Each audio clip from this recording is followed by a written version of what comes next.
I'd like to call to order the Metropolitan Area Planning Commission for today, Thursday, June 17th. If we could have our opening comments, please.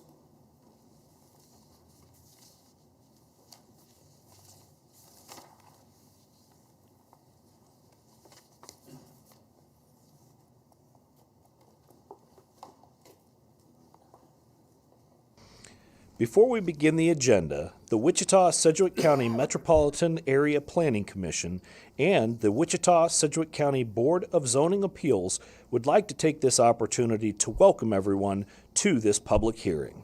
For those in attendance, copies of the agenda for today's meeting, the public hearing procedure, and Planning Department staff reports on all agenda items are available in the lobby.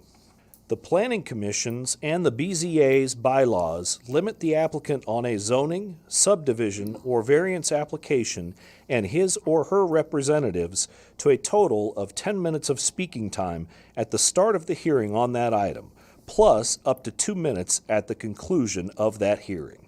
All other persons wishing to speak on agenda items are limited to 3 minutes per person. However, if they feel that it is needed and justified, the chairman may extend these times by up to 2 minutes. All speakers are requested to state his or her name and address for the record when beginning to speak. When you are finished speaking, please share your name, address, and the case number on the sheet provided in the room.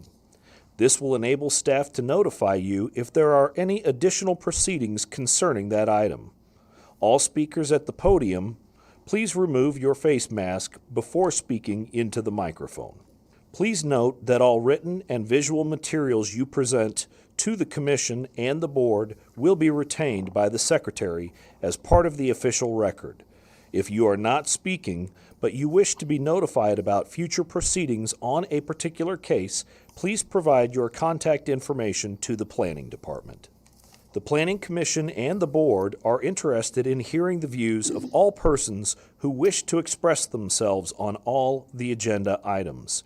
However, we ask that all speakers please be as courteous and concise as possible and avoid long repetitions of facts or opinions which have already been stated.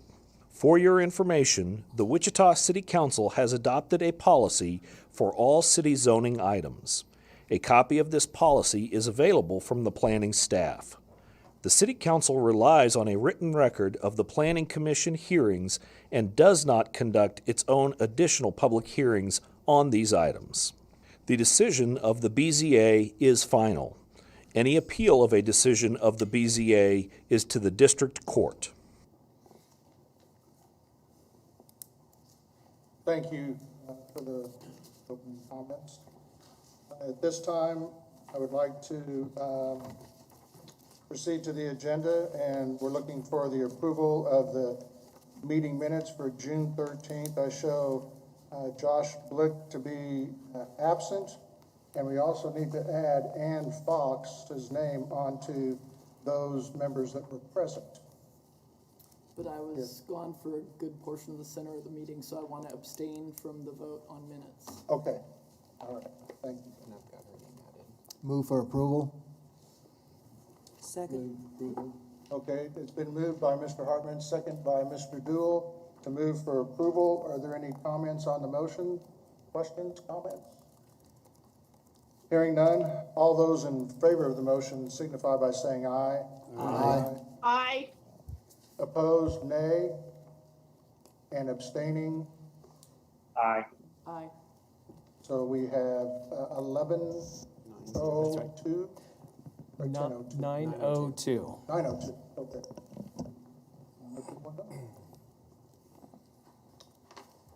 So we have 11 total.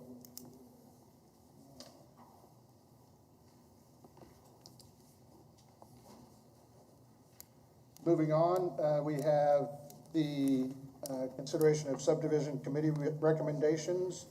First, we have sub 21-00014. It's the final plat of Cornejo Industrial District Edition.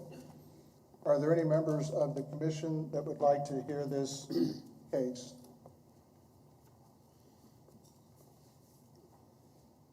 Seeing none, is there anyone in the audience that would like to hear this case?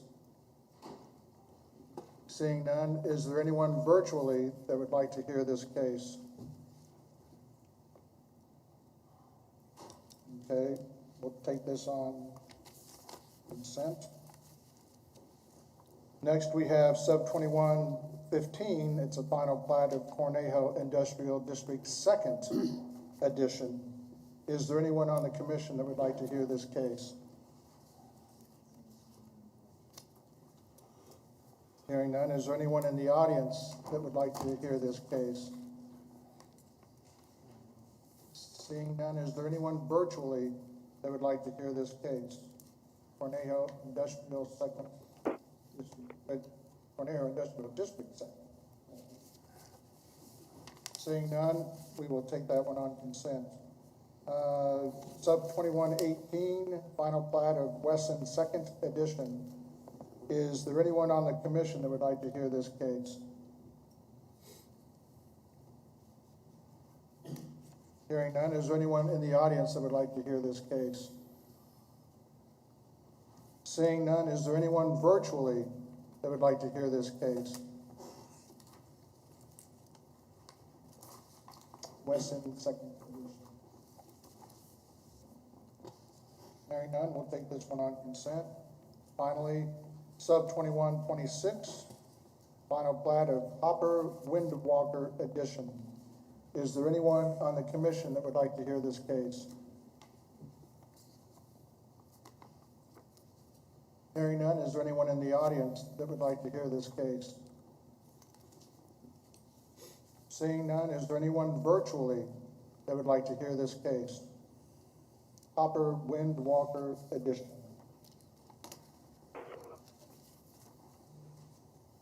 Hearing none, we'll take that on consent. I move to approve agenda items 2.1, 2.2, 2.3, and 2.4. I'll second that.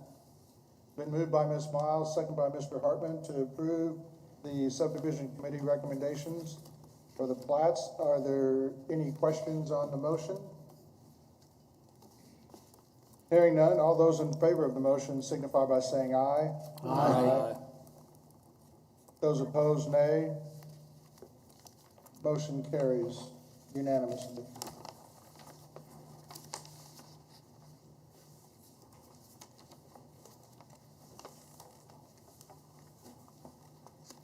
Moving on, we have vacation 2124. It's a vacation of a portion of a platted rear setback located at 2408 North Morning View Street. Is there anyone on the commission that would like to hear this case?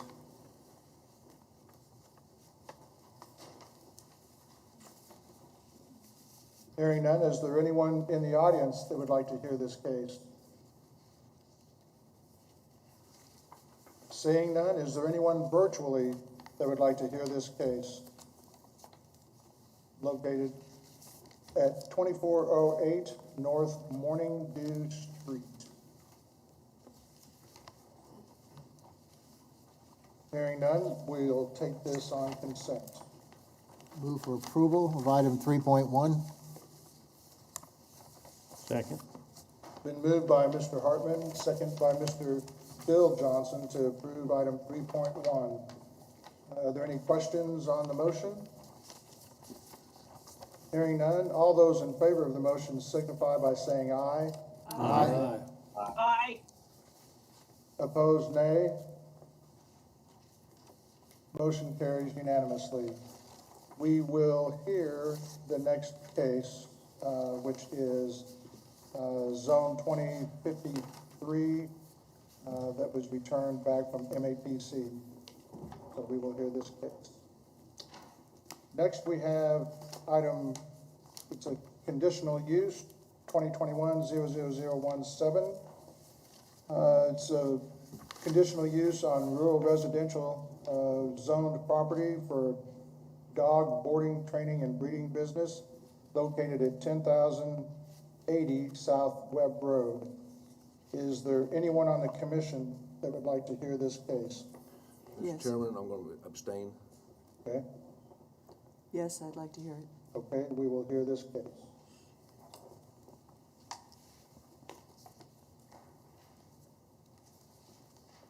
Next, we have conditional use 21-00025. It's conditional use for a rural residential for a scattered garden cemetery located at 127th Street South and 79th Street, 127th Street East and 79th Street South. Is there anyone on the commission that would like to hear this case?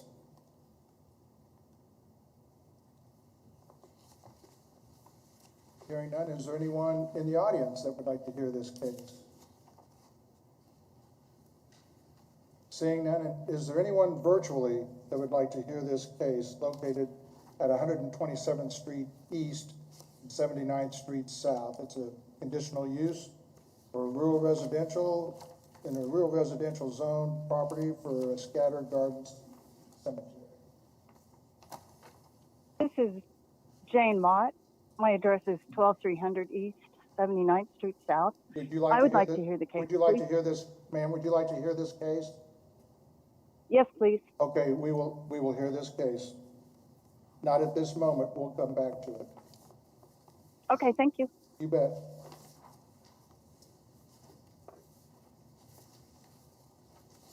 Before we come back to it, is the agent or applicant for this case, the Scatter Garden case, are they in the audience, either in City Hall or virtually?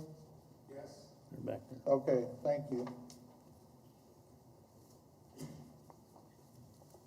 Next, we have Con 2126. It's a conditional use to permit an accessory apartment on property zoned rural residential located at 5700 South, 116th Street East. Is there anyone on the commission that would like to hear this case?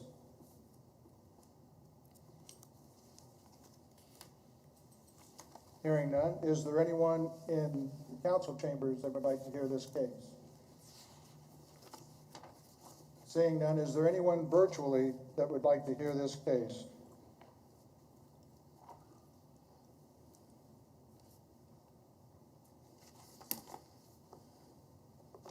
Accessory apartment, 5700 South, 116th Street East.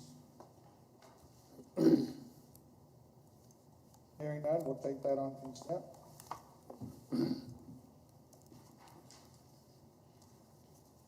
Next, we have PUD 21-00010.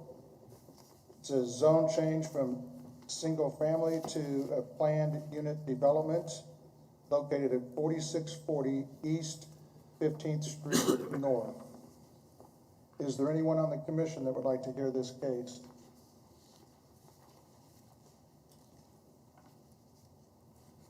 Seeing none, is there anyone in the council chambers that would like to hear this case?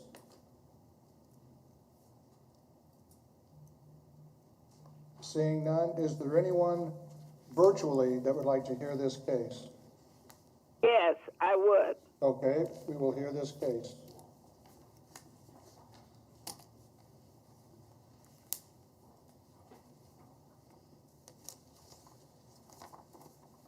Next, we have zone 21-00032, zone change from single-family residential to general office, located at 3310 West Macarthur. Is there anyone on the commission that would like to hear this case?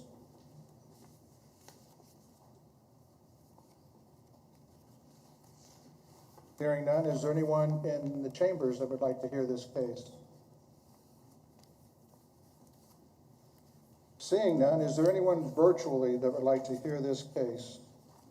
Zone 21-00032, zone change from single family to general office at 3310 West MacArthur.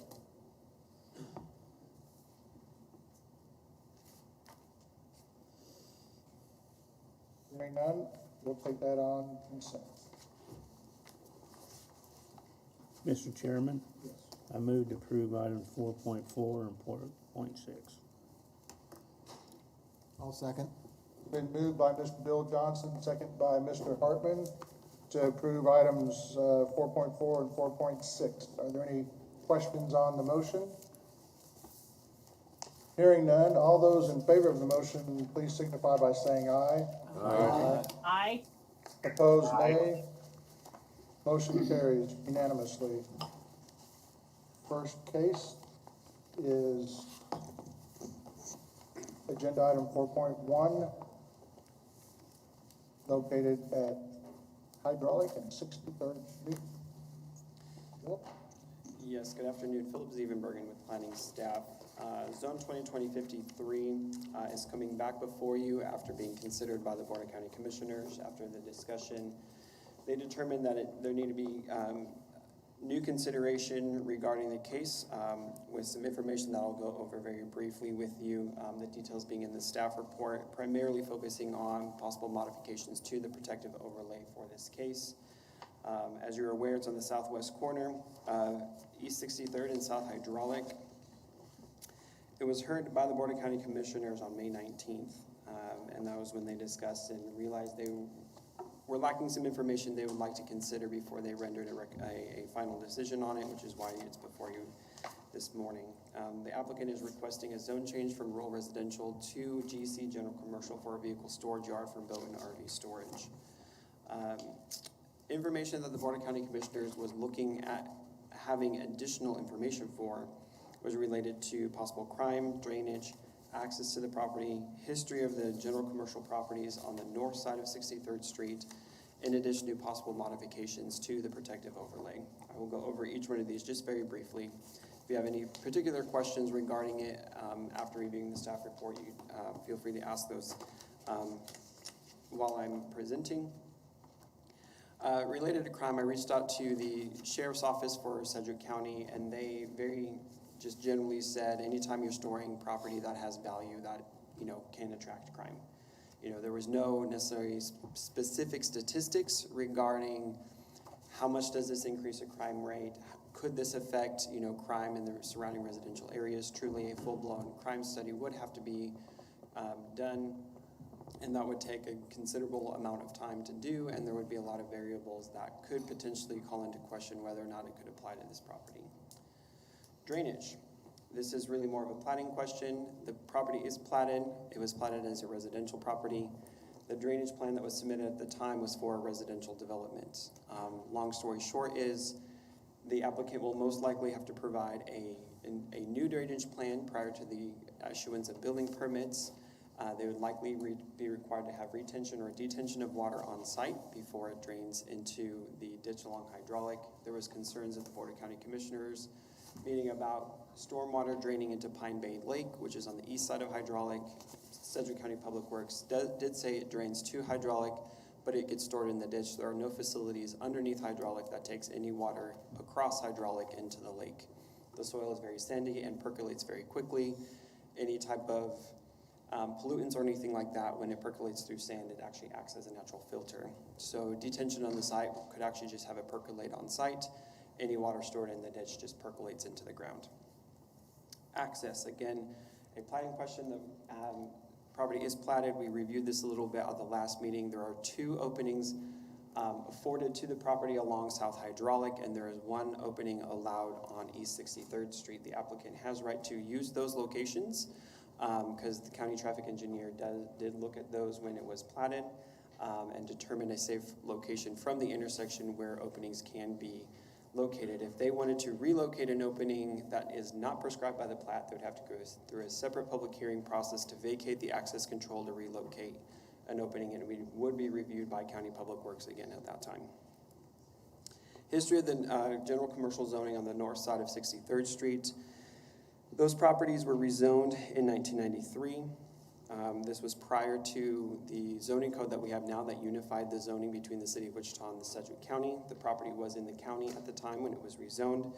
It was rezoned to C, commercial zoning, for a pet supply store, and the reason they needed what we now consider general commercial zoning is they were doing some manufacturing of cages on property, and they also wanted to afford the opportunity for semis to be on the property that supplied the store to really in terms of the space of how much land was rezoned, to provide semis the opportunity to come on property, to do their delivery, turn around on property and exit instead of backing up traffic onto hydraulic. The property to the west, which is the Spray Lake addition, was, give me a second here, was zoned rural residential. It had the conditional use for the extractive uses that created Spray Lake. The actual housing development as we know it today came after the general commercial zoning and the use of the pet supply store existing at that time. So all of that already existed before any of those homes were built. So the main topic of conversation for today is possible modifications to the protective overlay. There's been an amendment to even what is in the staff report. It's in front of you. There's absolutely zero new information on there. What it is a reorganization of the protective overlay that better classifies some of the conditions based on the uses that are requested. And I'll go over those in just a minute. Overall, the possible modifications that were requested or discussed at the Board of County Commissioners related to item number 1, which related to what would the base zoning be. You would have general commercial as a zone, but what could you restrict it back to? Staff recommendation was for limited commercial zoning. There was a discussion at the Board of County Commissioners of potentially doing a restriction back to rural residential. It is really up to you guys today to determine how you want to handle that. In order to assist you with that, there is a table in the staff report that provides you guys with alternatives to several items on the protective overlay to help give you guys guidance versus giving you a blank sheet to try to, as we coin the phrase, make sausage from the bench. Those alternatives are not the only alternatives. Those alternatives are really just meant to guide you in providing you with options and language that you could use to help craft a protective overlay that you want to recommend to the Board of County Commissioners this afternoon. So regarding item number 1, we have staff recommendation which did not change. It is to allow it to restrict it back to limited commercial zoning except for the use of vehicle storage yard, which is permitted in general commercial. Alternative number 1 would be to limit it to limited commercial zoning and restrict additional uses away from limited commercial. That came from a discussion at the Board of County Commissioners where there was those who felt that there were certain uses within limited commercial that would also be inappropriate in the area. Alternative number 2 would be to allow the vehicle storage yard but restrict everything back to rural residential, which is what the site is currently zoned. So basically say the only commercial use that is allowed on this property by right is vehicle storage yard. If you don't do a vehicle storage yard, it has to be developed like it's rural residential as it sits today. What changes, and if you want to refer to your handout, it is two-sided because there are 2 options. I added a different number 2, which basically says anything below here is related to just the vehicle storage yard. Just because many of the conditions that followed in the protective overlay are really just related to commercial uses or the vehicle storage yard. So that's where the reorientation comes from, is none of that information changed from what was in the staff report.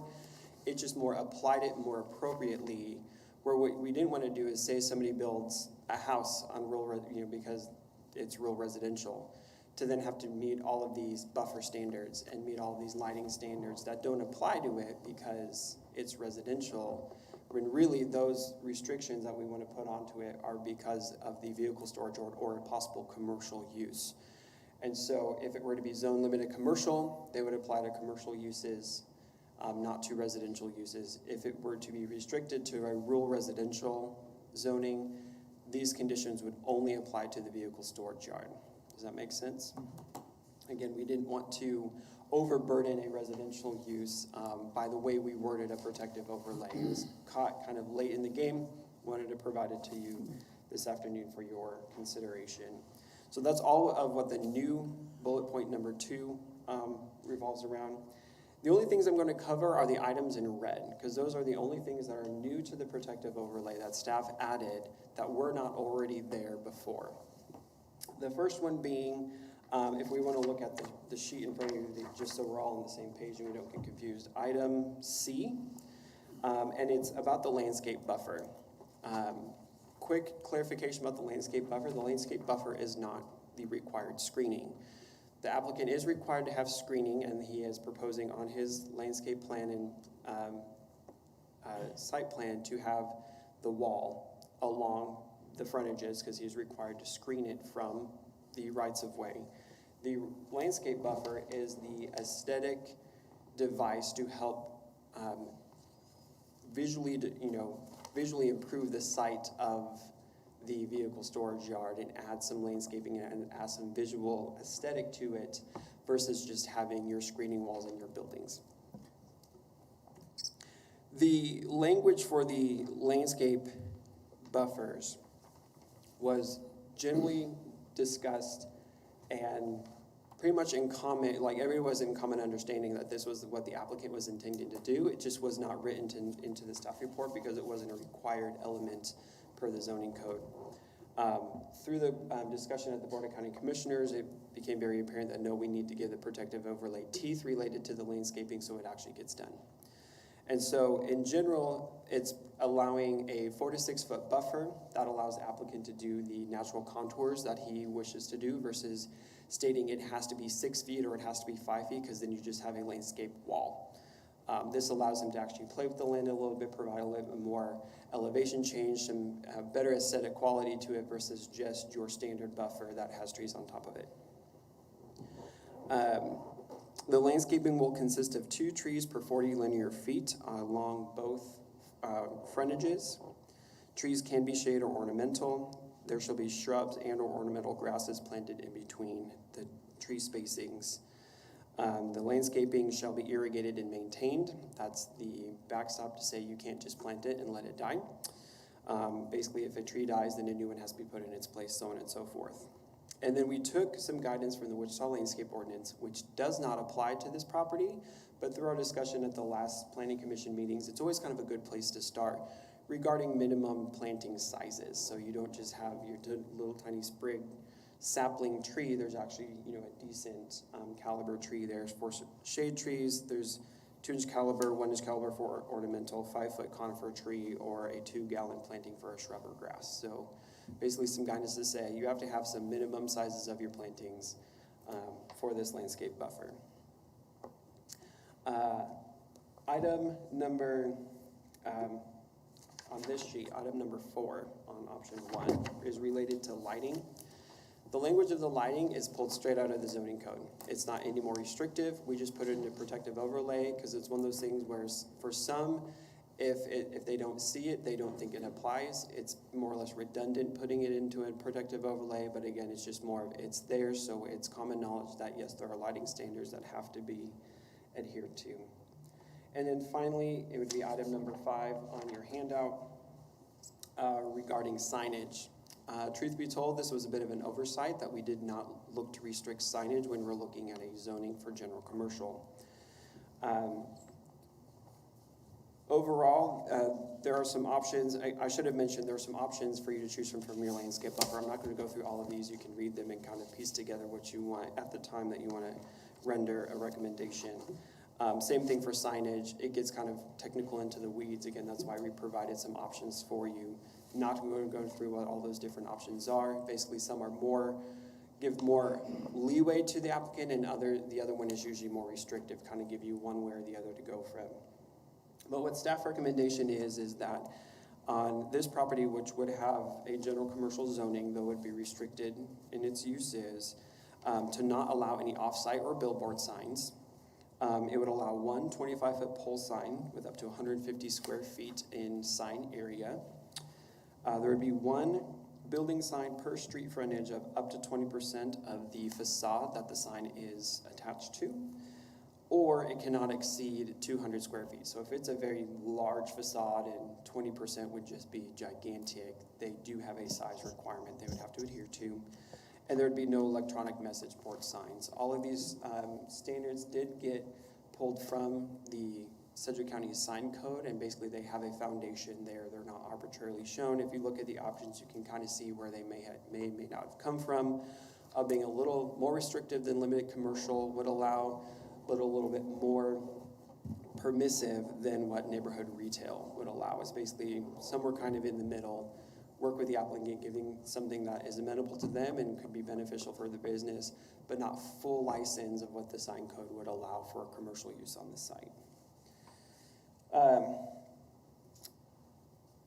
So just to clarify what the different options are, again, the very first page of option one, there's several of them, items 3 through 7 would apply to commercial properties because they're inherent enough to just commercial uses and not just the vehicle storage yard. The subpoints of A, B, and C would just be applied to the vehicle storage yard. On the back side is the option that if you were to go with the restriction back to rural residential, basically all of the things at the end of the protective overlay would only apply to the vehicle storage yard because it would be the only commercial use permitted in rural residential. That is all the new information for you. If you have any questions regarding, what have we talked about before, any past discussions we've had, or any information in the staff report, I'd be happy to clarify those at that time. I am going to turn the floor over real quick to Justin Wagner, Assistant County Counselor. With this coming back to the Planning Commission, there is no requirement that a public hearing be held again. It has already satisfied that requirement, is an option, but I'm going to have him clarify the legalities of what you guys can choose to do and where that kind of comes from related to the public hearing. Philip, before you turn over the podium, Scott Wadle, Planning Department, I just want to clarify that you had mentioned a wall for screening, and the applicant is proposing to do a fence for the solid screening, right? Fence, yes, a fence, not a wall, sorry. When you say a fence, you mean like a wood fence? Yes, it'd be a solid screen. A solid wood wood fence screen. fence. versus a wall. Wall, They are okay. different things. That would be masonry. Perfect, thank you. Yep. Justin. Good afternoon. Justin Wagner, Assistant County Counselor.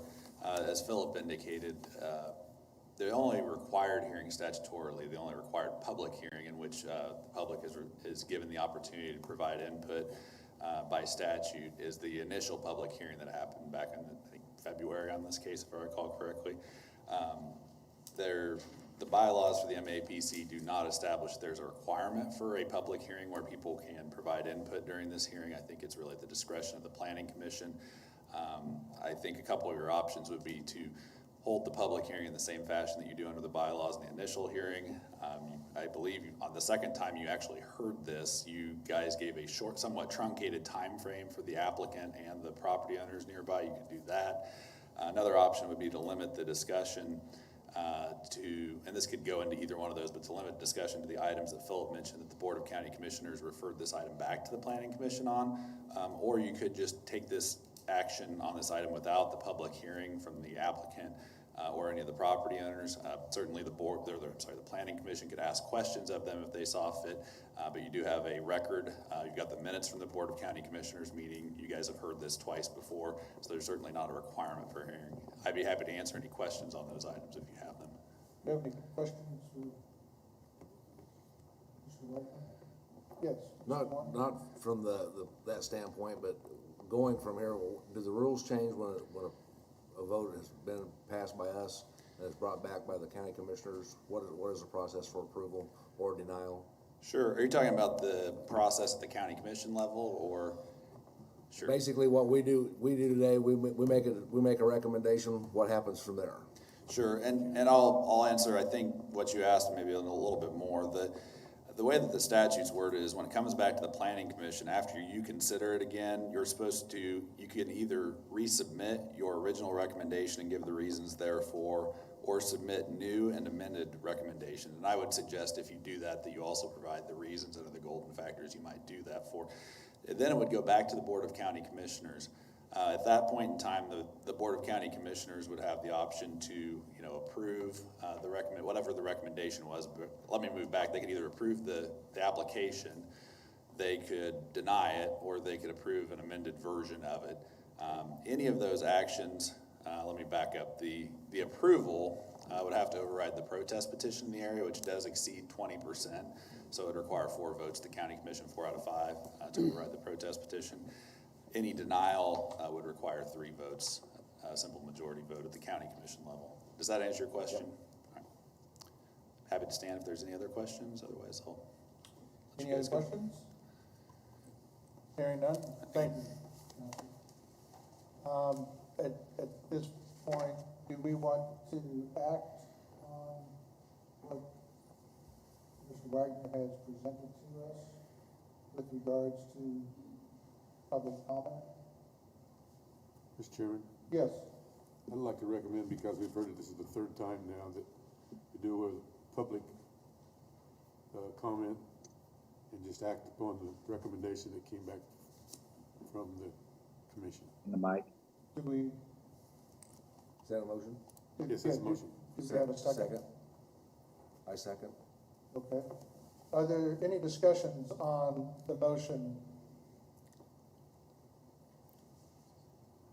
Can you repeat? I couldn't hear him. He wasn't speaking on the mic. Would you like to have the motion repeated? Josh? Yes. Okay. Yes, Chairman. Thank You're muted. Yes, Chairman. You'd like to hear the motion again? Okay. Yeah, I couldn't hear him. He was in the Okay. microphone. The motion was to suspend public hearing and just this commission, just act upon the changes that come out of the county commission. Or Board of Thank you. County. Appreciate that. Okay. Any other questions on the motion? Hearing none, all those in favor of the motion signify by saying aye. Aye. Opposed, nay. Nay. Motion carries 10-1 with Commissioner Miles in the negative. Okay, thank you. Okay, so do we have any questions for Philip? I have one Yes. request. On item 2C, the last sentence, can we add the word minimum for the plant standards? The following minimum standards shall apply, just in case they want to do, something bigger than 2 gallons? Thank you. I've got a question. Yes, Mr. Hartman. Okay, on the landscape buffer, it's requiring 2 trees per 40 lineal feet. And then shrubs or ornamental grasses shall be planted in between tree spacing. Is there a quantity, or how do we know how many shrubs they're gonna have to put between the tree spacing? That was not specified as a quantity, just because there's no landscape ordinance in Sedgwick County. It only applies to the city. And so we use the tree spacing from the landscape ordinance of the city as a guide. And the understanding was that you'd have trees, but also you are required to have shrubs within the trees, but we did not specify a number, not knowing what the spacing between the trees would be. Is it supposed to be a continuous screen? I think that idea is knowing he wants to do natural contours, letting there be some artistic license in how the landscape buffer is designed. Knowing he has to plant a minimum number of trees, which really when they are grown and have their foliage are the ones that, with the height of the berm and the height of the trees, actually have that visual aesthetic buffer. The grasses and the shrubs in the middle are meant to just add to that, whether you have a quantity or not. So they could have one plant? I mean, it has to be planted, and one of the original discussions, I think even at the very first planning commission we had, was an idea of letting some more native type grasses and things just to cut down on the maintenance. And so it definitely has to be landscape, it's not gonna be dirt. But to specify a number of shrubs, we left that up to the discretion of the applicant. You can add a number if you feel it is necessary to add a quantity. We just felt with not knowing the size of the trees they're planting, you have spacing of trees, but how do you determine what's an appropriate number of bushes for that length of right-of-way? So is that gonna be the approval of the planning department, the planting plan? Yes, there is a landscape plan that they have to submit, and we will review the number of shrubs or grasses that are planted in between the trees before that has to be part of the landscape plan. If they submit one and they only have one shrub for the entire length of the right-of-way, I'm kind of speaking tongue-in-cheek here, but we will be reviewing the plan to ensure that there's an adequate number. We just didn't feel we needed to put a specific number on those items. Okay. And just a point of clarification, before they can get a CO or certificate of occupancy, whatever landscaping plan they submit is going to have to be not only approved, but then it's going to have to be verified. So, and like Philip said, it sounds like we want to add a number of shrubs between the trees, we can certainly do that, if that's what we want to do. Are there any other questions for Philip at this time, for staff?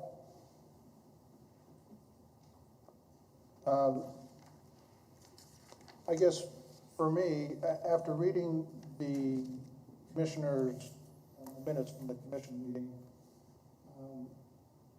Commissioner Dennis had I thought had a very valid comment point that he made.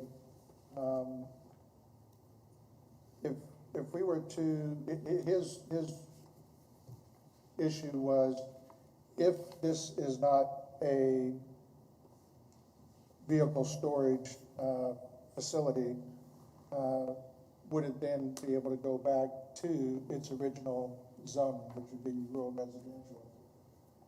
And I kind of like the option that we have on the back of the handout for option 2, where the rural residential zoning would be maintained. Vehicle storage would be approved with these restrictions, and then if it's not a vehicle storage, then it would go back to the residential. And then anything that happens at that intersection would then have to come back to the commission for approval. That's my feeling on this, and I would be supportive of option 2, but I'm certainly not wanting to sway the commission on which direction we might want to go on this.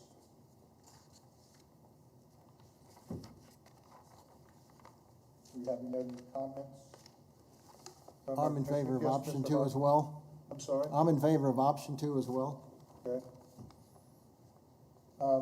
Yes, Mr. Warren? Mr. Chairman, if somebody's ready to make a motion, for me, having something to talk about, there's so much in terms of options out there, is kind of where do you bite into it? If somebody's got an idea of what they think the right way to go, would put that into a motion, then we could discuss the pros and cons of that motion. Okay. That would simplify it for me.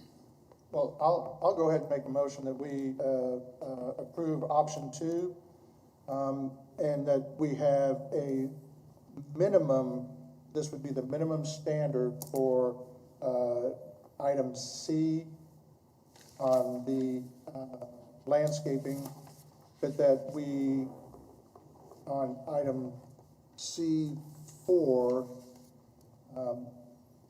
insert a number there of 2-gallon shrubs between the trees.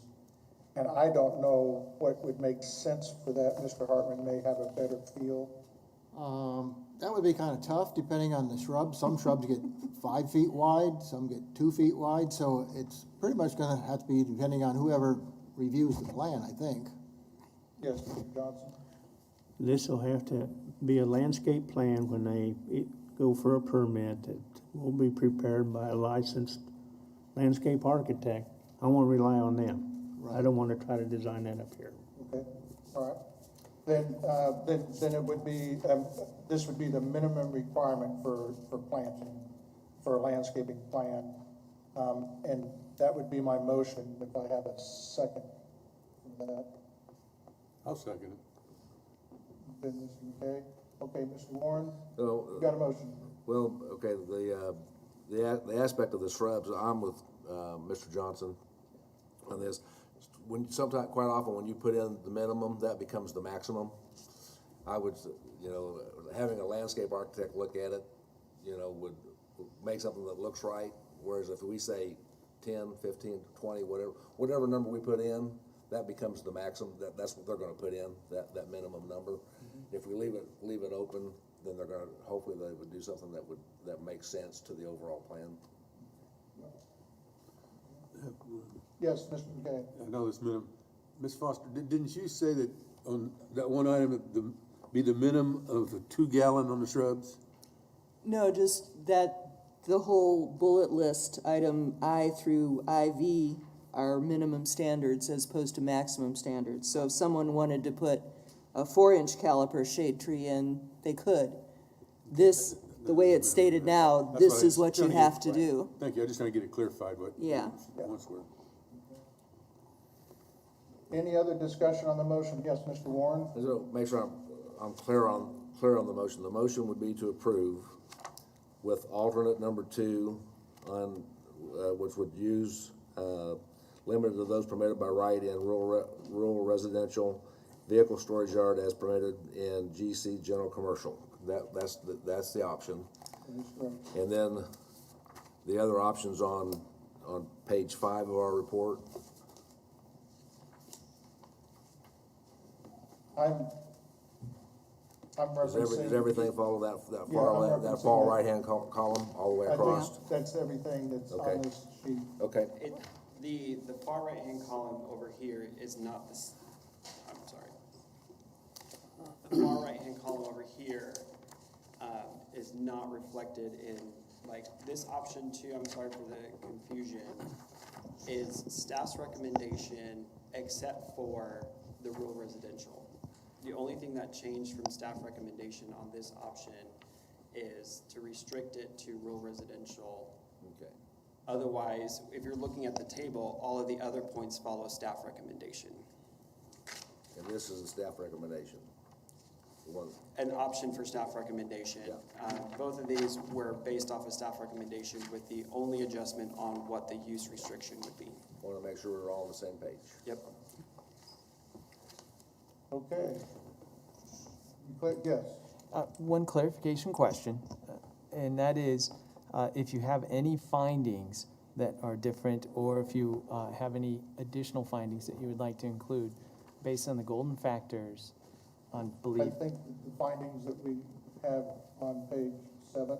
Yep. The staff report should suffice. Okay. Mr. Chairman, before we Yes. vote, I'd like to have the county attorney come back just for public information. We approve it because of the petition, what the process is at the county. This is for the public that's been involved.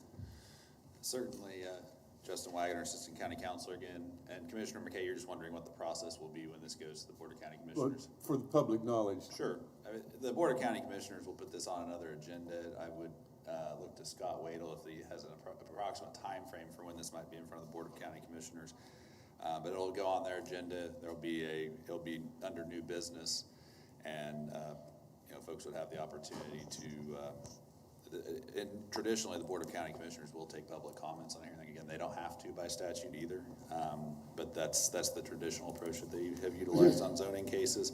And again, it would the protest petition period has already run on this, but there were sufficient protests to exceed the 20% requirement. So again, it would be there would still be a protest petition that requires a supermajority to override and approve any zoning action here. Are there any other questions you had on that, Commissioner? No, I just wanted so that the public knew. Sure.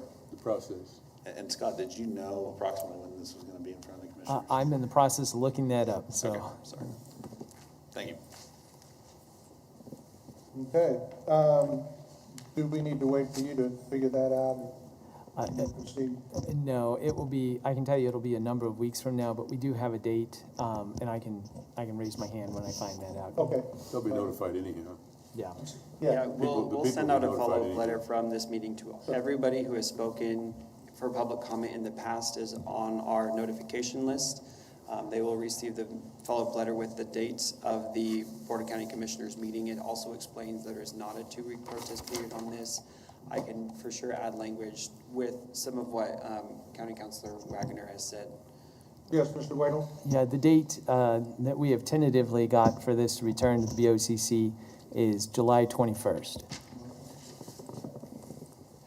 All right, we have a motion on the floor. Is there any other discussion on the motion? Hearing none. All those in favor of the motion signify by saying aye. Aye. Opposed, nay.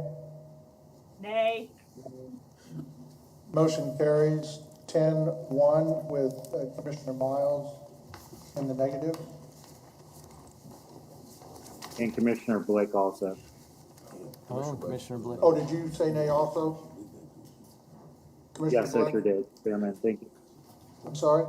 Yeah, You did, okay, so. Yes, I said nay all. So it was 9-2 with Lincoln Lawn. Okay, moving on to our next case.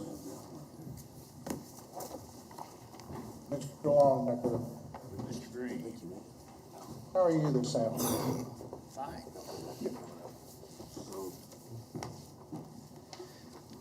Bill Longnecker, Senior Planner, Current Plans. Your next case, Conditional Use 2021-17.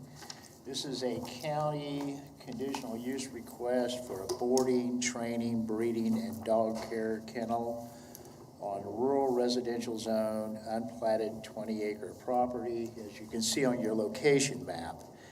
The subject property is located mid-mile between East 95th Street South, which is on the north end, and East 103rd Street South on the south side. And it's located on the east side of Webb Road. Let's go to the aerial. There is the subject site. And you can see the applicant's home and accessory structure, which is a shed that's under the front of the property. You can also see a line of trees that bisects the front from the rear of the property. The proposed dog kennel is going to go behind that row of trees over on the east side of this property. The applicant specifically has asked for a boarding, training, breeding, and dog daycare kennel for 40 dogs. The 40 outdoor kennels, there will be 40 outdoor kennels attached to each of the 40 indoor kennels. Could we go to the site plan, please? Okay, there's your site plan. The kennel is proposed for not only over long-term boarding, but also for same-day drop-off, same-day pickup for individual dogs, which we'll call dog daycare. You're also looking at obedience training for individual dogs or group training, and the applicant is proposing that this facility be open 7 a.m., 7 p.m. My understanding is that the training portion of this is not part of that 40 total dogs that would be in the kennel itself. So looking at the site plan, we've used it to determine its compliance with maximum lot area, setbacks, and screening. We've noted that on the minimum lot area, it exceeds the 5 acres. He's got 20 acres. We've also noted that on the setbacks, he exceeds the 200 feet all the way around. In regards to the outdoor play and training area, on screening, we noted that could you please go, well, okay, this does show it on the site plan. You've got mature tree line on the north side, and you've got a mature tree line that's broken up at the north end over on the east side. And then the applicant, there is not a mature tree line on the south side of the site. The applicant proposes to put evergreens around the outdoor play, training and play area, which was proposed to be on the south side and then over on the east side of the indoor kennel. So he's going to have 6 foot tall evergreens at the time of planting, centered at 6 foot intervals around that area on the south side, and where there is no trees, tree line that would meet the screening standard. Also, the kennel itself, the building will provide screening in regards to along the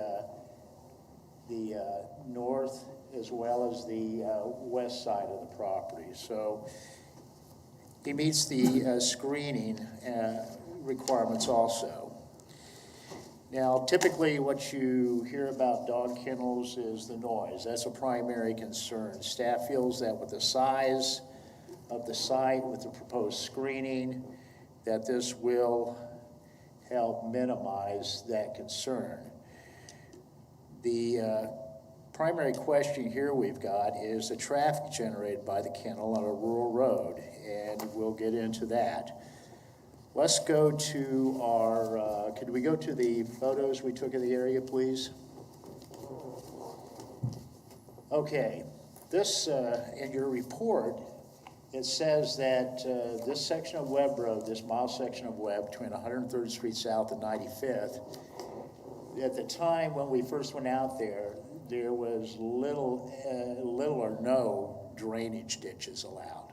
Since this staff report was written, we went out and took pictures late last week, and north of the subject property, on the east side of Webb Road, the township has began to put in drainage ditch on that side. Could we have the next photo, please? That's right across the street where the drainage ditch is being put in. And that's that's north of the site. Could we have the next photo? Okay, north of the site, we've got rural residential zone property that is got a single family home on it, a farmstead, and they've got 77 plus acres. That is field. Could we have the next photo, please? That is northwest of the site, across Webb Road.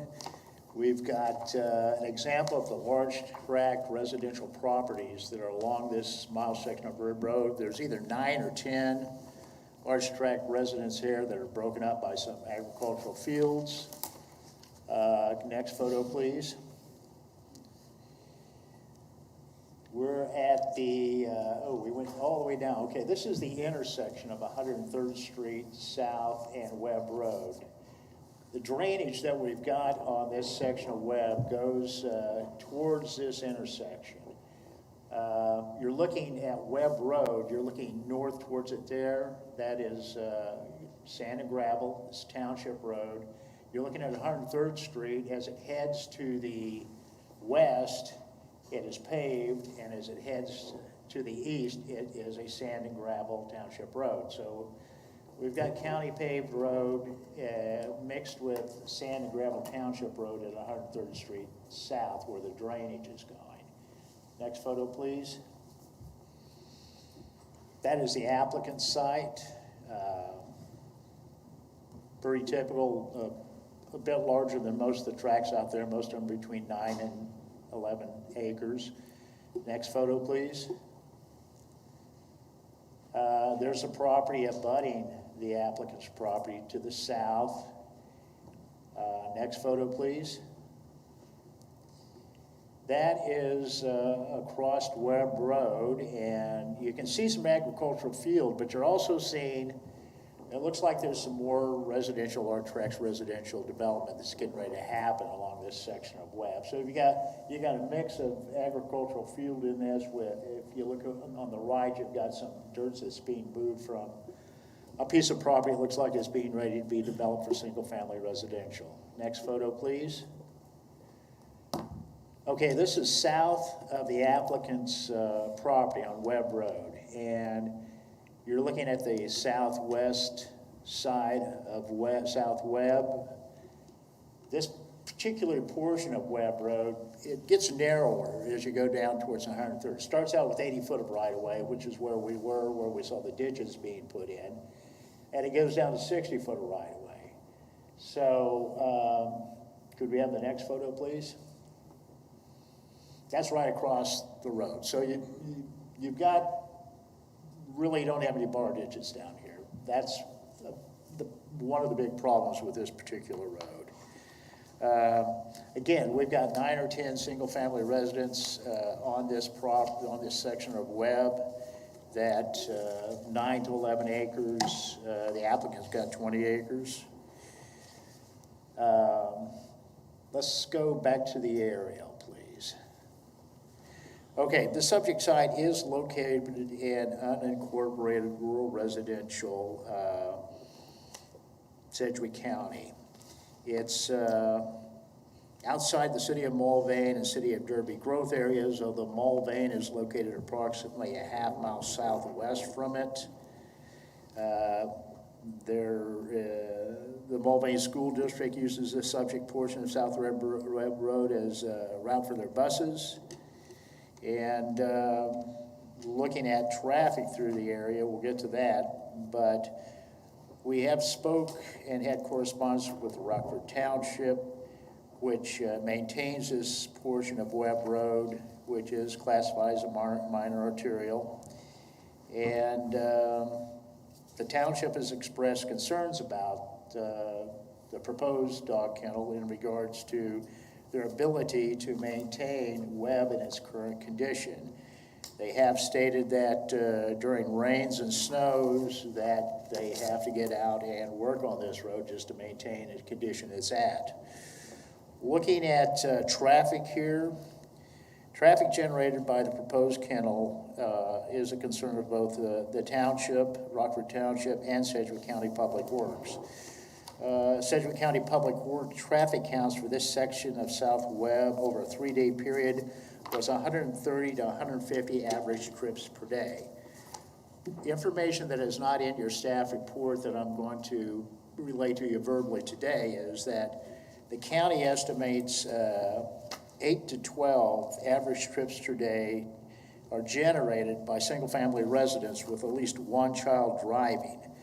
So taking that and just taking the 8 to 10 and making it 10 average trips per day, you're looking at these 9 to 10 residences generating 90 to 100 trips out of the 130 to 150 trips on this road. So the traffic's primarily local. It's the folks getting in and out of their homes. Other folks using it is the Mulvane School District, EMS, Post Office, Sheriff's Department, and whatever other through traffic you got going on here. So drainage seems to be the most pressing improvement that needs to be resolved. And right now, Rockford Township does not have this portion of Webb Road as their highest priority in regards to maintenance and repair. They've got 41 to 43 miles of road in the Rockford Township that they have to maintain. And they've got more pressing needs on some of their other roads out in the township. So you've got priorities here trying to be met by the township in regards to provide the services by maintaining these roads. And they simply do not have the revenue at this time to make the necessary improvements to bump this up.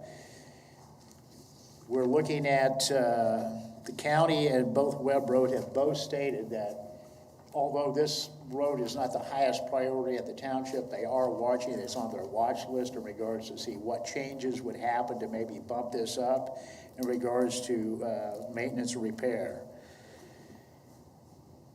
Looking at conformance to plans and policies, the 2015-2035 Community Investment Plan identifies this as rural growth.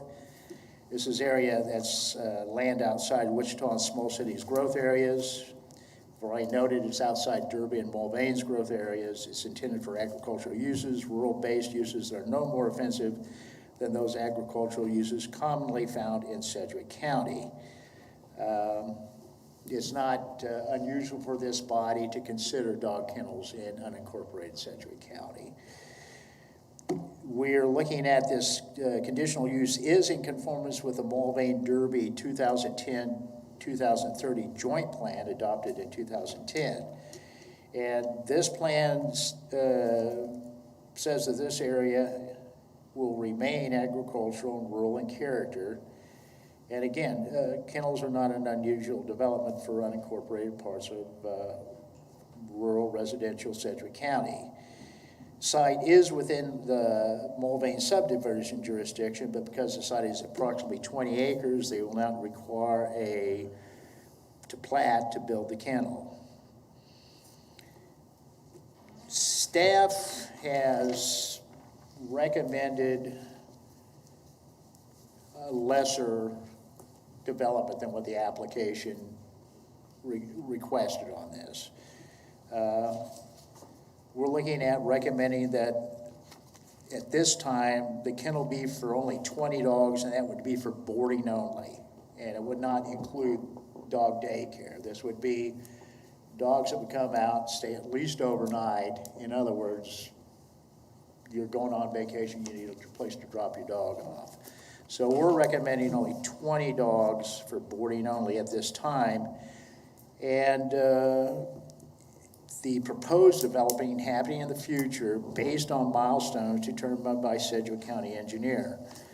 The county engineer's opinion is that drainage is the primary problem for this portion of road, and that the county engineer at times, at such time that the township has made improvements to this section of the road, the county engineer would come out, look at it, and they would determine at that time whether or not it was time for the expansion. At such time that they determined that it was, the expansion could happen, they would get, Rockford Township would get notification, the applicant would get notification from the county engineer that the road is ready for what the applicant provided. There's no time frame on this because, again, the township's got a list of priorities and roads to repair and maintain. Those have to be done. There's the uncertainty of revenue.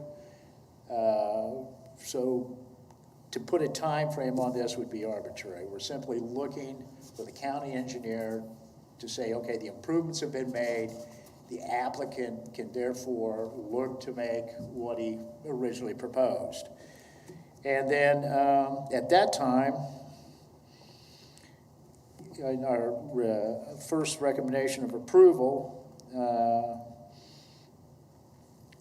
in the event the necessary improvements to the roadway have been approved by the county engineer, any expansion beyond the overnight boarding kennel for a total of 20 dogs will require submission and approval and administrative adjustment.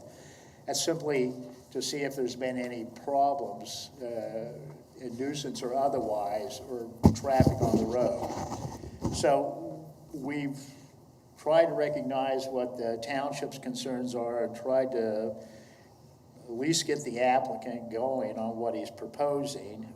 We've heard from no one on this application.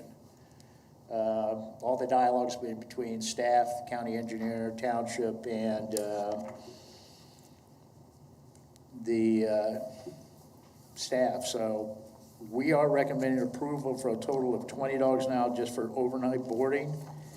And at such time that the county engineer deems that the necessary improvements have been made to Webb Road, then they can notify the applicant and the township and the staff that they can move forward. And at that time, the applicant would go ahead and make a application for administrative approval on that adjustment. We're not looking to have another public hearing on this.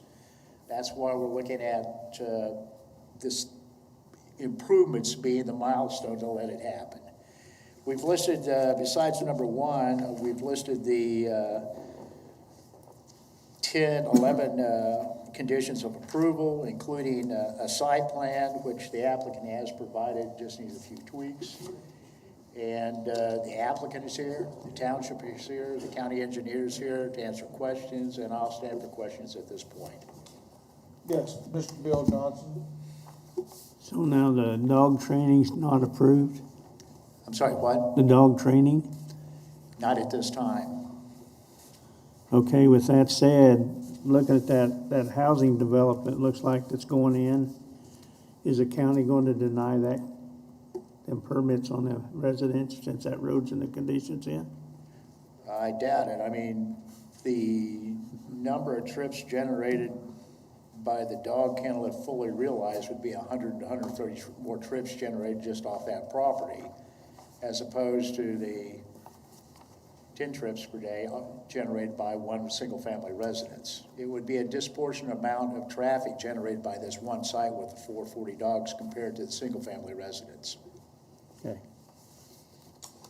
Yes, Ms. Foster. I have a couple of concerns. The first is water, which I'll get back to. The second is, in Wichita zoning, is there a differentiation in the definitions between dog and puppy? And when you did your calculations for 40 dogs versus 20 dogs and traffic they would generate, did we count puppies in that, and how much?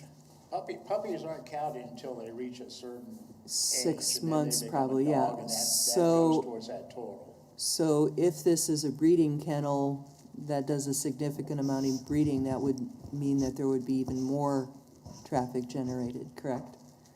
That's possible. Okay. My second concern is that my first career long ago, I was a zookeeper, and I know how much water it takes to keep animal facilities clean. This is, as I understand it from the staff report, got a well and a sewage lagoon, though it does have potential access to rural water district number 3. Is there any intent by the applicant, do you know, to expand the sewage lagoon or somehow cope with the amount of water that's going to come off these dog kennels?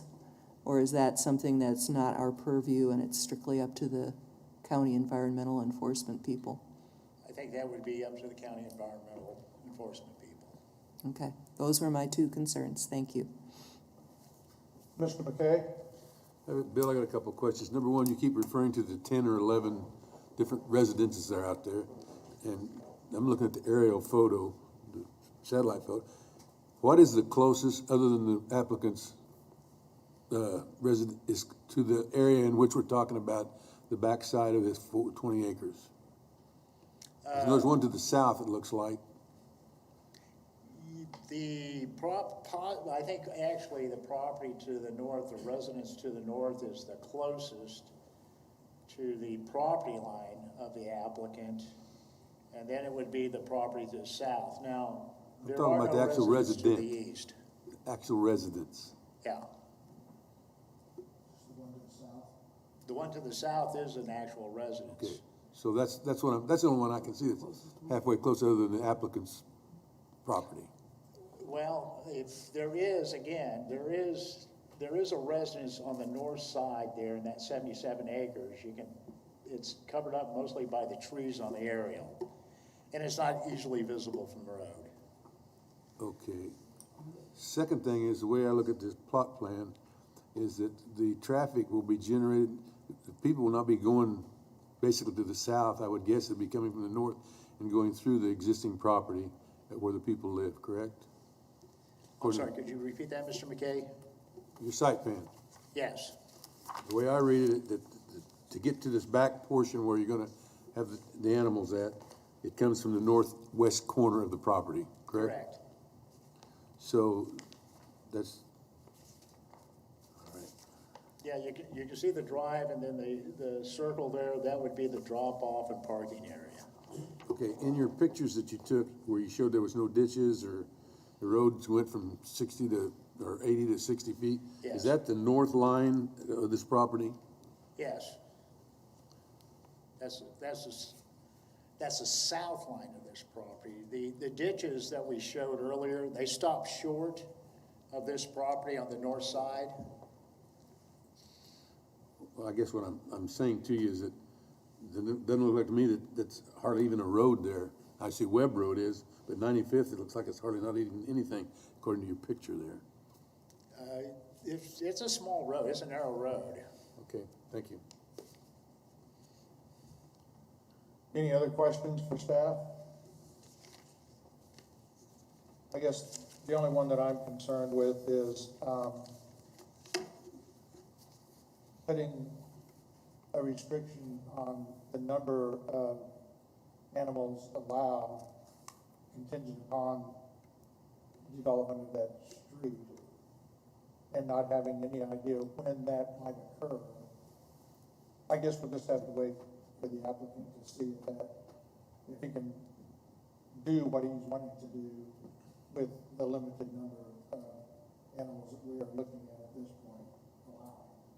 That, and also the county engineer, the township could Right. weigh in on that also. Yeah, because it's disconcerting for me that if we were to approve this without any conditions or without any concerns, it seems kind of fruitless to approve it if the roads can't accommodate it, and no idea when the roads can accommodate it. That's not a point. Understood. So, at this point, is the agent or applicant here for this case? If you could step forward and state your name and address, and you have 10 minutes. Okay, thank you very much. My name is Lucas Powell. My address is 10,080 South Webb Road, which is the location that I'm proposing to build this dog facility. The concerns that I have with the limitations that Mr. Longnecker has suggested is potential revenue. So I intend to have a professionally designed and professionally built facility that will be approximately 4,800 square feet. And that's going to potentially cost in the neighborhood of $500,000 to build the property. And my projected revenues on, if I'm looking at just the capacity for 20 dogs and to do boarding only, cuts my revenue possibilities down by almost 70%. The bulk of my revenue stream would be able to come from the obedience training, doing board and train programs, doing the dog daycare. That's going to be the larger portion of my revenue stream. At a 40 dog capacity, I can make it profitable and make the business survive. I'm worried that if I'm only able to do 30% of what I was planning with half of the capacity that I was planning to begin with, if I'll even be able to keep the business afloat at that point. But in terms of concerns about nuisance to the neighbors or anything like that, I took that stuff into consideration when I was making my plans. The facility is going to be built, like he said, on the east side of that center hedgerow, and those hedgerows are mature 50, 60 foot tall hedge trees that have been there for, I don't know, 100 years or something. But I'm building it that far back on the property to try to separate it as much as possible from the surrounding property owners. And the building will be over 750 feet from Webb Road. Somebody had a question about the closest residence, and that is the 10,100, which is the property to the south. That property to the north, there is a small shed that's just on the north side of my property line, where that little cutout of trees is on the southwest portion of that pond.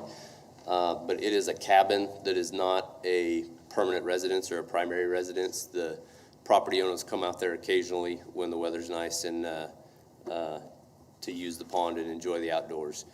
There's an old farmstead house that's up on 95th on that piece of property, but it's abandoned and basically condemned. So the closest resident, which is my point, is that one to the south.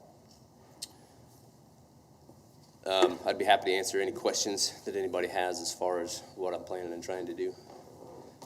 Do you have any questions? Yes, Mr. Dewell? Yes, sir. What are your thoughts on the concerns about the roads and the volume of traffic would occur under your plan for the 40 animals? Okay. I think the planning department's concern is the dog daycare portion of it, that would generate 2 trips down that road per day, one when they come and drop it off, one when they come and pick it up. They did a traffic study that showed 130 to 150 cars going down the road per day. It would generate more traffic, but my rebuttal to that would be this 90 home development that's going in 1.5 miles to the south. That is also definitely going to increase the traffic on that road. To what degree, I can't say. But the traffic will be increased on that road, regardless of whether I'm able to start this business or not. And it's still gonna fall on the township to maintain that, whether I have a business here or not. So, I feel like that is a little bit of a mitigating factor, as to whether or not I can do 20 or 40 or whatever it is. But like I said, I have, concerns about the limitation of $20 and boarding only, because that's only about 30% of my business plan, basically.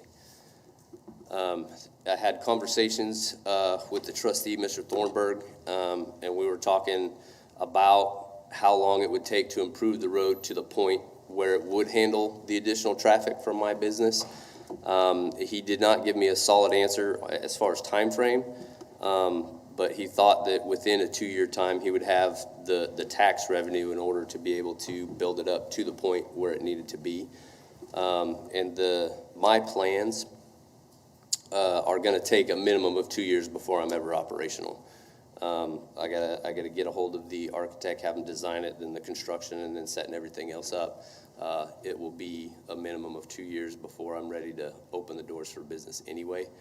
So I think that Mr. Thornburg, I think, might weigh in on this, but at one point he had said that in about 2 years we can have the road to the point where it needs to be to handle that extra traffic. Okay. Are there any other questions for the agents? Yes. Yeah, sorry. I did want to address your concern about the water. Like I said, it's going to be professionally designed by the architects, and I'm assuming that we're going to tie into rural resident or the rural water district for that at a commercial level. So I will be able to handle the water demand that it's going to take to keep the place clean and the dogs hydrated and stuff like that. Thank you. It's good to know. Mm-hmm. You were mentioning Mr. Thornburg, is that? Yes, he's the Rockford Township trustee. Yeah, it may be out of order here, but could I have you step forward for just a minute, please? I've got a question on the street, for the road way. My phone's working. Yeah, I understand. Don't forget your walking stick. I can make it this far. Okay. If we could just have your name and address for the record. My name's Don Thornbrew. I'm at 10725 South Ellen in Rockford Township, Mulvane. The question I have, and you can probably guess what it's going to be, but because I've got some concerns. I did appreciate Mr. Powell's comments concerning that 2-year window that you had mentioned to him, and him not being up for operational for probably 2 years. What There's is some the confusion base? there. That was a goal. I can't commit to that. Okay. Because when I get a chance, I'll get further into that. Okay. What are when you are considering road improvements, what do you use for a basis on which road is higher up on the ladder for improvement versus those that don't make it up that ladder for more improvement that would be necessary? Do you use traffic counts and that type of information? I've looked at traffic counts from Sedgwick County and from KDOT. We did a traffic count on that road, and there's a discrepancy there. What I was told verbally was that the average count was 285 cars a day, which is different than what we heard earlier. I'm not exactly sure how that difference occurred. And I can't find the email or the text message where that was given back to me. But I did request the traffic count, and that was the number that was given to me. Currently that's what? Yeah, that was about 3 weeks ago. Okay. And so the projected traffic count? Well, based on the 90 homes that are going in, It's hard to come up with a number there because people will be coming off of 95th down Webb to get home, coming across 103rd from Greenwich to get home, and then coming in off of Rock Road to get home. It's just have to make a guess. I don't know. I can make a guess. It would probably be, well, just for the facility as proposed, it looked to me like we would have 25 to 30% increase in traffic, just on that 1 mile of Webb. Plus the new development going in, 90 homes, 180 cars or more, depending if they have kids or not. All of them probably making at least one trip a day up and down that road. You're talking conceivably 400 to 500 cars a day down that 1 mile section of dirt road.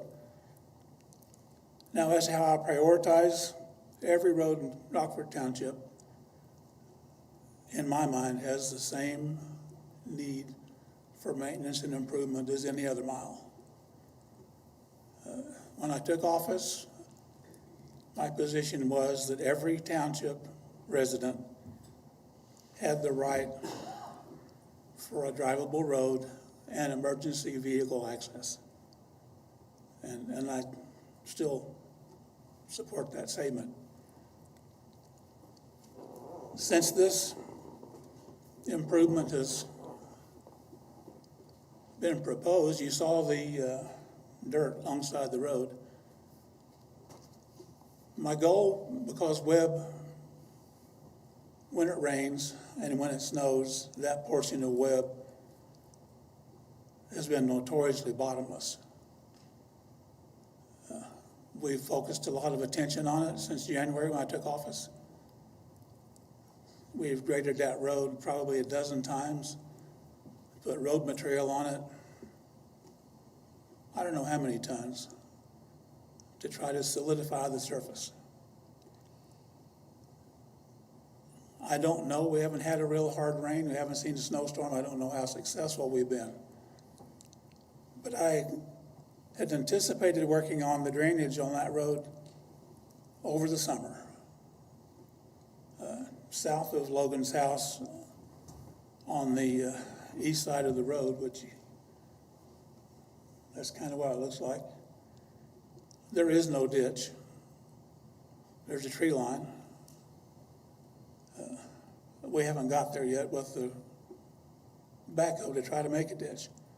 We started on the north side of his property, and obviously not complete there yet on the east side of the road. We haven't started on the west side.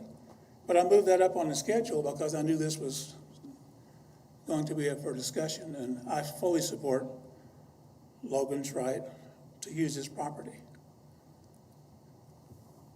but not to the extent that it impacts the rest of the township. I will help every way I can to make him successful within the constraints of my budget, again, without reducing my ability to service the rest of the township.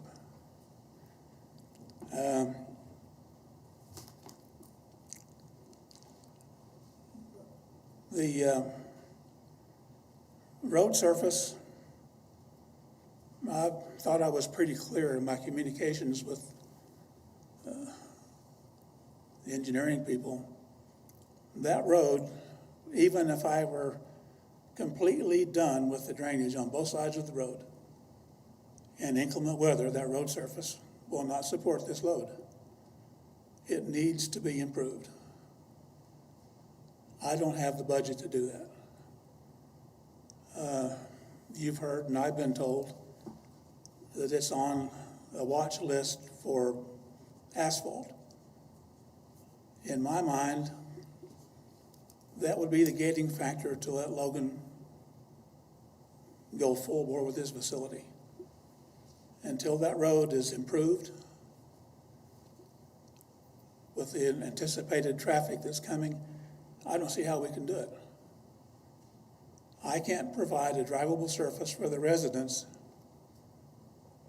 and his customers,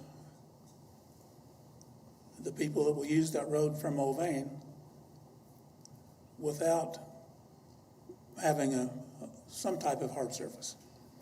Whether that would be KG&E rock, which I don't have the budget to put on, or asphalt, again, which I don't have the budget for. So I would ask that you consider that. Okay, thank you for your testimony. Do you have any questions? Yes, Mr. McKay?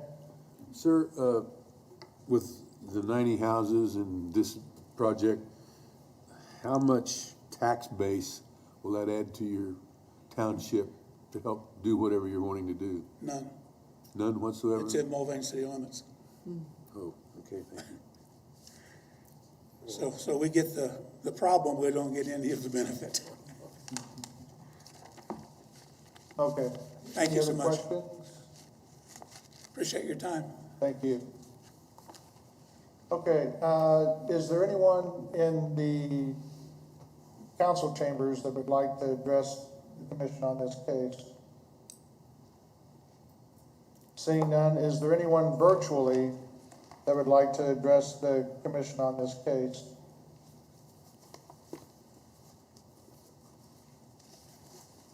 Hearing none, we can bring it back to the agent for 2 minutes. Rebuttal.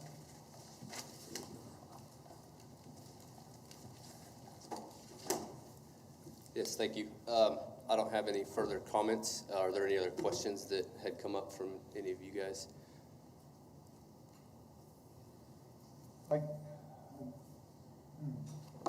It's a tough one. I know there are no promises that in 2 years you can have the road for you. I know that you're thinking that in 2 years you'll be up and you'll be ready to do what you're wanting to do. There's putting roads on for upgraded maintenance and or pavement. At least I know in the city that traffic counts have a very large bearing on that need for the roads to be paved. I guess I'm kind of talking, supposed to be your turn, but you just don't see a way that you can make it work with the 20 animals. It's if that's a place that I have to start, I would have to go back and look at options and maybe change some plans a little bit. Whether that be downsizing the facility that I build, or I don't know, figuring out another way to approach it. Whether maybe I need to put it off for 3 to 4 years before I get it started. But without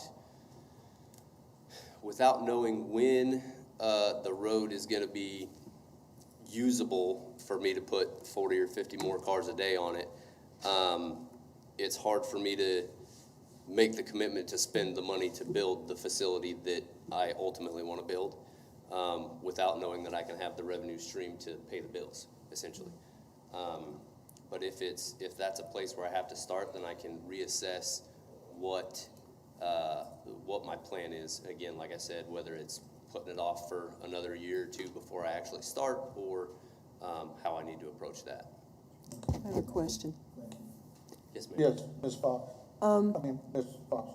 It's all right. Have you considered or approached the city of Mulvane and asked them what their potential for annexation up that road is, since there's apparently a large development going in? I have not asked them.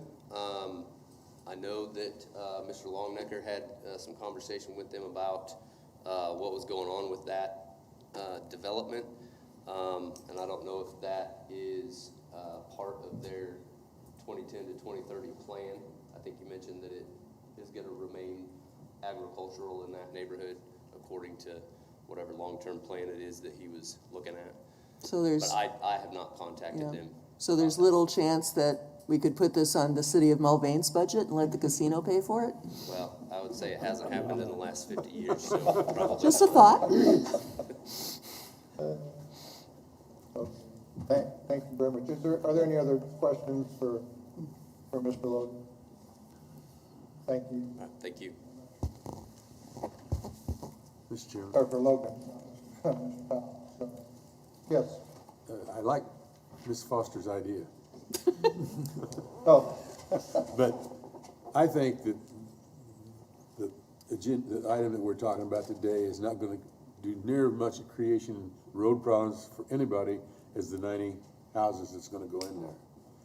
So for us to say to this gentleman, you know, whether it be 20 or 30 or 40 or whatever that might be, that we turn this application down, no opposition, the staff approves it, just not as many animals to start off with. So I would hate to see this be turned down just simply because of that situation. Yes, Mr. Johnson and then Mr. Bill. Bill, if it became where he could have the 40 dogs, would that also be able to have the training facility then? Yes. Yeah, I So it'd be a complete plan. the complete plan. Now, you know, one other entity that's been discussing these roads is the county engineer, who is, you know, you might want to have him weigh in on this. There was some discrepancy between the county counts over a 3-day period and what the township is. I went with the county counts. So, and the county would be, you know, they're the ones that are going to set the milestone to say it's ready. But we just heard the township saying, you know, in regards to surfacing this road, they would like to do more than rock, but it's... Well, I mean, I think there's probably, I got a gravel road by my house I'd like to see it paved, but it's not happening. But I guess what I'm wondering, if we took and approved a deal today where we said it's 20 dogs, and 2 years from now, you could go to 40 dogs, would that, I would think that would put the pressure on county engineer, township, to get that in a position to take it. It appears to me, I know these roads ain't real wide, but if bus services run up and down these, they gotta be somewhat decent. Probably not ideal. I guess I'm just asking. You know, again, you know, from what I've heard from the county and the townships, it still seems arbitrary in my mind to put a time frame on it because of the revenue.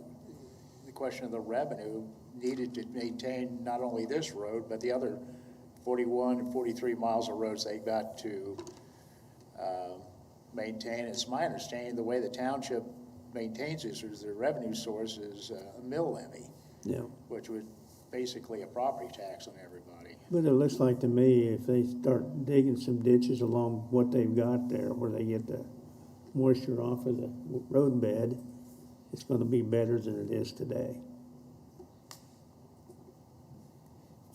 Mr. Dool?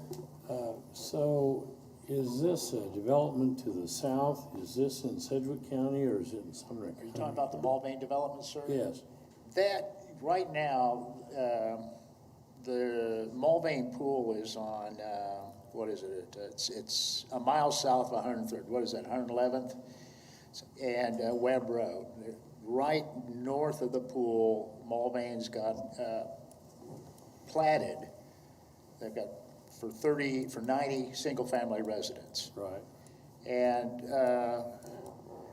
they're pretty ambitious in regards to that being built out. They're saying it should be built out in 2 years. Well, there's no guarantee that's going to happen the way things are with materials.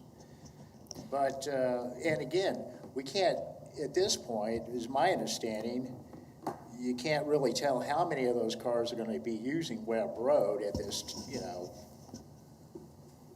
surely some might want a kennel, but we don't know what the impact of those 94 homes that will, after it's developed out, which basically bumps up to that railroad that you see going diagonally, that put it within a mile of the residents and their dog kennel. So we're not sure what those 95 homes, that impact's gonna be, but they're gonna be on Webb Road, that section of Webb Road that's already paved, and they can get to 103rd or 111th, if they're heading west, that's paved, so it's all about, you know, it seems to be about the revenue available to make the improvements and let alone maintain this road. And again, as the township said, the responsibility to be able to provide that service to all the folks in the township in regards to maintenance of those roads. So I didn't put a time frame on it. I just asked the county, can we use a milestone? And the milestone's all about physical improvements, and the physical improvements are dependent upon revenue.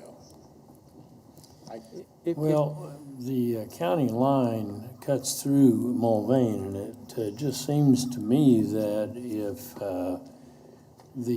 Sumner County is the one that is involved in platting these 90 homes and putting a burden on Sedgwick. This part of the homes is in Sedgwick County. It's all in Sedgwick County. Yeah, it's on that's a clarification. Mulvane's divided right at Main Street downtown. So this is a couple of miles north of Main Street, the county line. The Mulvane development is entirely in Sedgwick County. So it's conceivable that Sedgwick County could take some action on that road. You need to talk to Mr. Packer, the county engineer, in regards. Yeah, I don't know. I'm just wondering. Okay. From my own education. Okay. Mr. Wadle? Yeah, I just wanted to provide some more color or clarification to the staff's answering of the questions. So the swimming pool, the Mulvane swimming pool, is located at the northwest corner of the intersection of 111th and Webb Road. Webb Road is paved from 111th Street. According to the aerial, it appears that it's paved up to 103rd Street. Which we showed on the photograph. Yes, and so this property in question is north of 103rd Street, where it turns into dirt road. So I just want to make sure everyone's got that information. Is Mr. Packer? Yeah. One way in? Yeah, this is Lynn Packer, Sedgwick County Public Works. I will just start off by saying that I think everything that's been said thus far is accurate. The one thing I would like to be very clear about is that this is a Rockford Township maintained road. And in the end, we defer to their opinion on what they can and can't do for maintenance. As far as future development and the impact that will have on paving of a road, typically the paving of a section road, if it's not done by the township themselves, would result in the county taking over maintenance of that road. So if development were to occur in the area and we saw a significant spike in traffic, that is something that would land this section road on our radar. And if we ended up paving it, not the township, but if we ended up paving it, we would then assume maintenance from the township. Based on current growth and barring a Walmart opening up across the street from the proposed dog kennel, I'm not seeing a huge uptick in traffic in this particular mile. I agree with the sentiment that was made earlier. Getting the water off the road, getting bar ditches in there, is a great start to helping produce a good base for that road and making maintenance of that road easier. And that was the crux of our comment to Mr. Longnecker. That's the great start. If you can get that drainage taken care of, then everything else can fall into place a lot easier with maintaining that road. So I just want to be clear about as far as future development and who's maintaining the road. There is no standard that we have, and Sedgwick County does not officially have any plans whatsoever to pave this section of road. It's on our radar. Thank you. Any questions for Mr. Packer? Yes. Not for Mr. Packer, just a general comment on the. Thank you, Lynn. It seems to me that we're trying to guess and compromise here on insufficient data that isn't available. If the applicant is willing to take the risk to invest in this facility knowing that the road may not support the traffic, but there's a 2-year lead time for whoever, the county or the township, to figure out a way to make this road work, which I sympathize with the budget constraints of the township trustees, but keeping the roads drivable is part of their job, and I think if they've got 2 years lead time, they ought to be able to figure out a way to make that happen. I don't think we should restrict down to 20 dogs.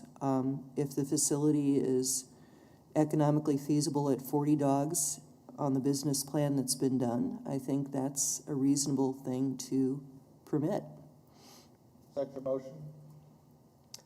I hadn't thought of that as a motion or as a comment, but if you want me to make it a motion, consider it a motion. 40 dogs. I would second that. Mr. Gould on the second on that. Yes, Mr. Johnson? What I'd like to add on that, though, is that the township gets the ditches dug and get the drainage somewhat taken care of on this road prior to him occupying 40 dogs. All righty. Any questions on the motion? How would that work? I mean, we're doing a motion to approve an application from the applicant, not from the township. How do we have any control over what the township does or doesn't do? And I'm just going by the comment he made that they were gonna work on it this summer and get the ditches. And that's wonderful, but we don't have any authority over the township, do we? I don't know that it was a substitute motion. I think it was just a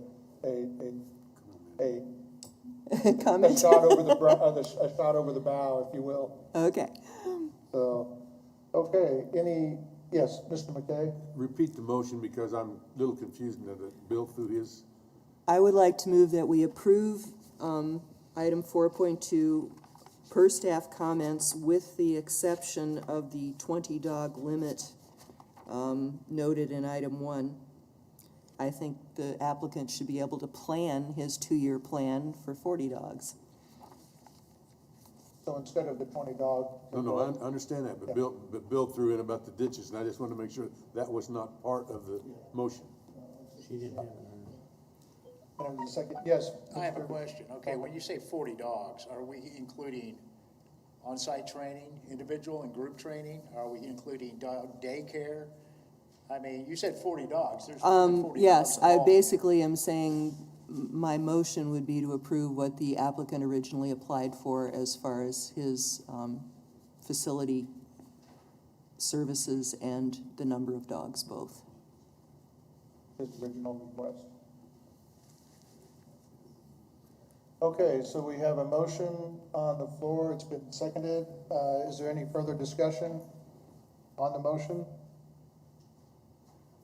Hearing none. All those in favor of the motion signify by saying aye. Aye. Aye. Opposed, nay. Motion carries unanimously. Thank you.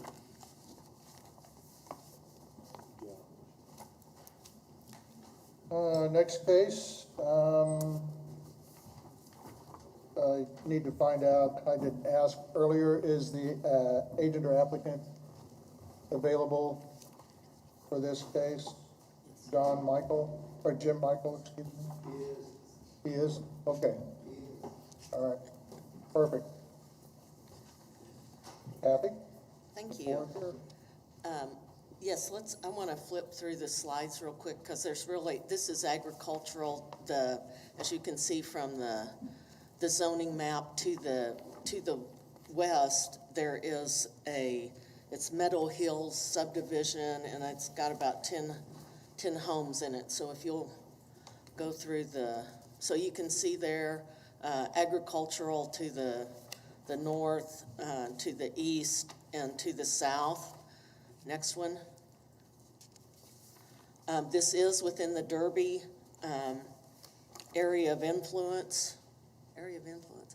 And the Derby Planning Commission did hear this case on June 3rd.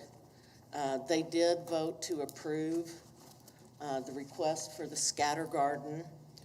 The scatter garden request, scatter garden cemetery is is kind of a new concept in Kansas. I know some of the cemeteries have a facility where you can scatter ashes and also inter cremains, but the applicant has stated that this would be only for scattering of ashes. There would be no headstones. There would be no stones in the ground like a footstone or whatever, and they would be allowed to bury cremains that would have to be biodegradable to protect the environment. And I did add on your staff report the information about the environmental impacts from the cremation process. Go to the next slide, please. And he asked this for the entire acreage, but as you can see by the site plan, it's just along the west and north boundary that they will be doing the area, the scatter garden area. The rest of that property is brome grass that they harvest cut for hay. Next one. This is looking north from the northeast corner there on 127th Street.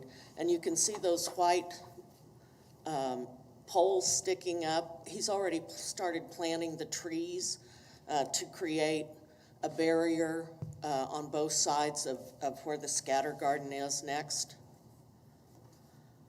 There you can see that's looking west from along the north property line. There are mature trees scattered throughout, but this is going to supplement that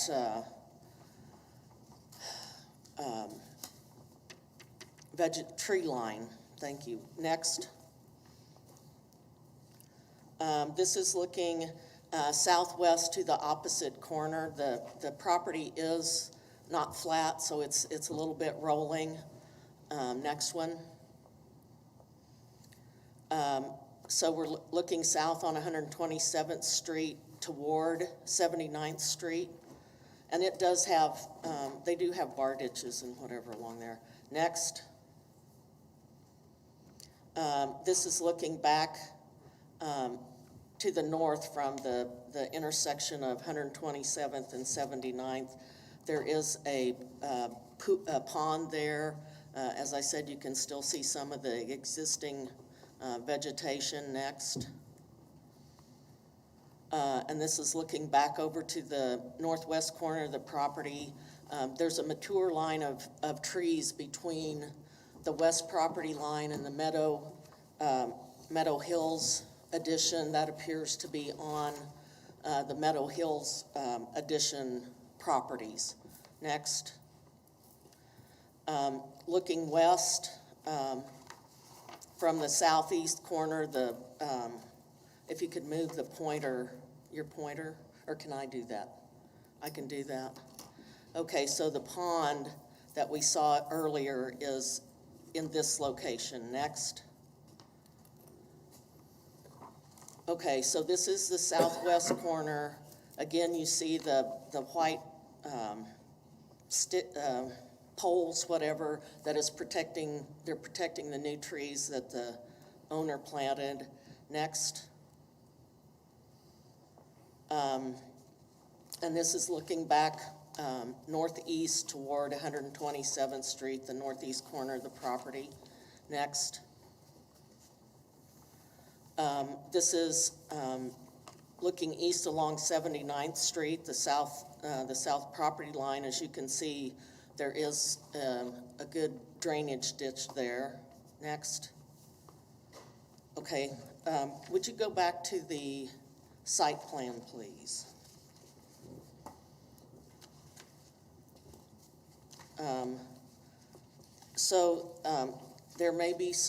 There was some information put in your packet about licensing and things like that, getting the appropriate certifications from the Kansas State office, and then also there are funeral directors, and I believe that Jim can answer those questions more fully, but at this point, I will take any questions. Do we have any questions? Yes. One, Kathy, on page 3, under the recommendations, items 1 and 2, is the requirement in number 2 that the cremains be interred in a container as opposed to simply scattered, as in scattered on the surface, is that a Kansas statutory requirement, or is that the owner's choice? They can do either. They can scatter, or if somebody has cremains that they want to bury, the point was that there will be no marker on the ground. And that biodegradable, that has to do with the environmental issues that as cremains, as your body disintegrates, that there could be some environmental issues with heavy metals, that type of thing. That's why you were provided with this cremation process and what the composition of your ashes would be. Yeah, thank you. That was helpful. Yes, Mr. McKay? Looking at the plat that you got here, am I reading this wrong? 127th is on the east, and 79th on the south. Yes. But the area that we're talking about that's gonna have the scatter of the remains is on the west and the north. How do we get, is there gonna be a road system or something within that two long narrow strips? Yeah, yes, there will be. At this point, there's going to be an entrance off of 79th Street, and the applicant is working with the county to improve some of those bar ditches and get culverts in. This will be a very limited access. The intention is that it will be immediate family members that would come out and scatter ashes. There would be no formal, like, graveside services. So they're not anticipating more than, even 10 cars that will be in there. And he will provide parking areas along within the scatter garden area. I guess what I'm asking is gonna be some type of all-weather road that they can get clear back into the northwest corner of this piece of property? You know what, I'm gonna let the applicant answer that because I think that's gonna develop as they expand the scatter garden. Yes, Mr. Dool? So on the remains that would be interred or buried, are there like plots out here like in a normal cemetery, or do they just choose wherever they want to bury them in this land? The entity would maintain a location of where the cremains were interred. There is it's not like you would go by a cemetery plot where you pay for a specific area. So, yeah. Any other questions? I just have one. You may have mentioned this when you were going through the pictures. And the trees that have been planted out there with the white, is that the 100? Right, that was sets the interior boundary, yes. Okay, thank you. Okay, any other questions for our staff at this point? None? If we could have the agent or applicant come forward.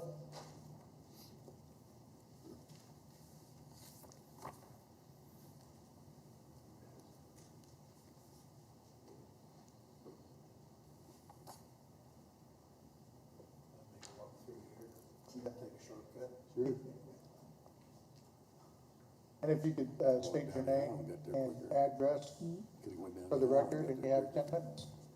My name is Jim Michael, address 7627 East 37th Street, Wichita, 67226. Thank you for allowing me to take this time to talk to you a little bit. There's a little bit of background. I'm a 501c3 organization under the state and the federal guidelines. This land came to us along with another 40 acres to the north as a donation from a will, from an estate. And he also gave us the land that's to the east, 160 acres to the southeast. And there's about 100 acres to the south, which is still in his family trust. And the acreage that's to the north is been gifted to the Episcopal Church, particularly the Episcopal Church Social Services and their breakthrough program. I don't know if you're familiar with that or not, but if you are, it's a pretty good, darn good program. I wouldn't take this project on had it not been that I've got a partner here, an associate that we're working with at the breakthrough program.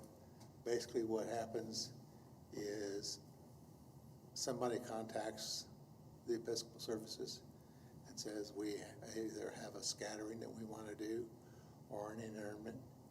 They take care of the paperwork or check, and in a lot of cases, because of COVID, it's already been taken care of.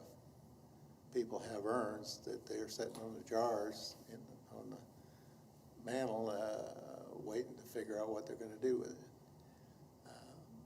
A prairie in Kansas is about as sacred as it gets, except for wetlands and forested areas.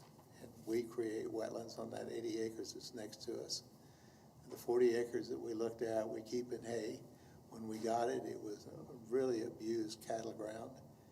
Nothing but thistles and reed canary grass, and if you know what that is, it's not good for anything except irritation. So we improved it along the north side between us and the Episcopal Church, and along the west side between us and the Mott family. We moved out and put 225 plus trees, 25 feet spaced in a row and 25 feet staggered apart so that we can create a windbreak of oak trees up there. They're slow growing, but they're now 5 years been there, and they're coming out of the top of those tubes. We also have another 15 feet out that is what we call quail bundles, and that's for quail to gather into and run out and feed and run back and hide.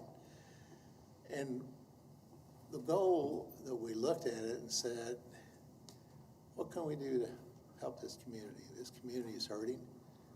There's a lot of people that have these urns, and they're calling us and saying, can we scatter, can we do this? And we're saying, let's back up. Let's do this thing right.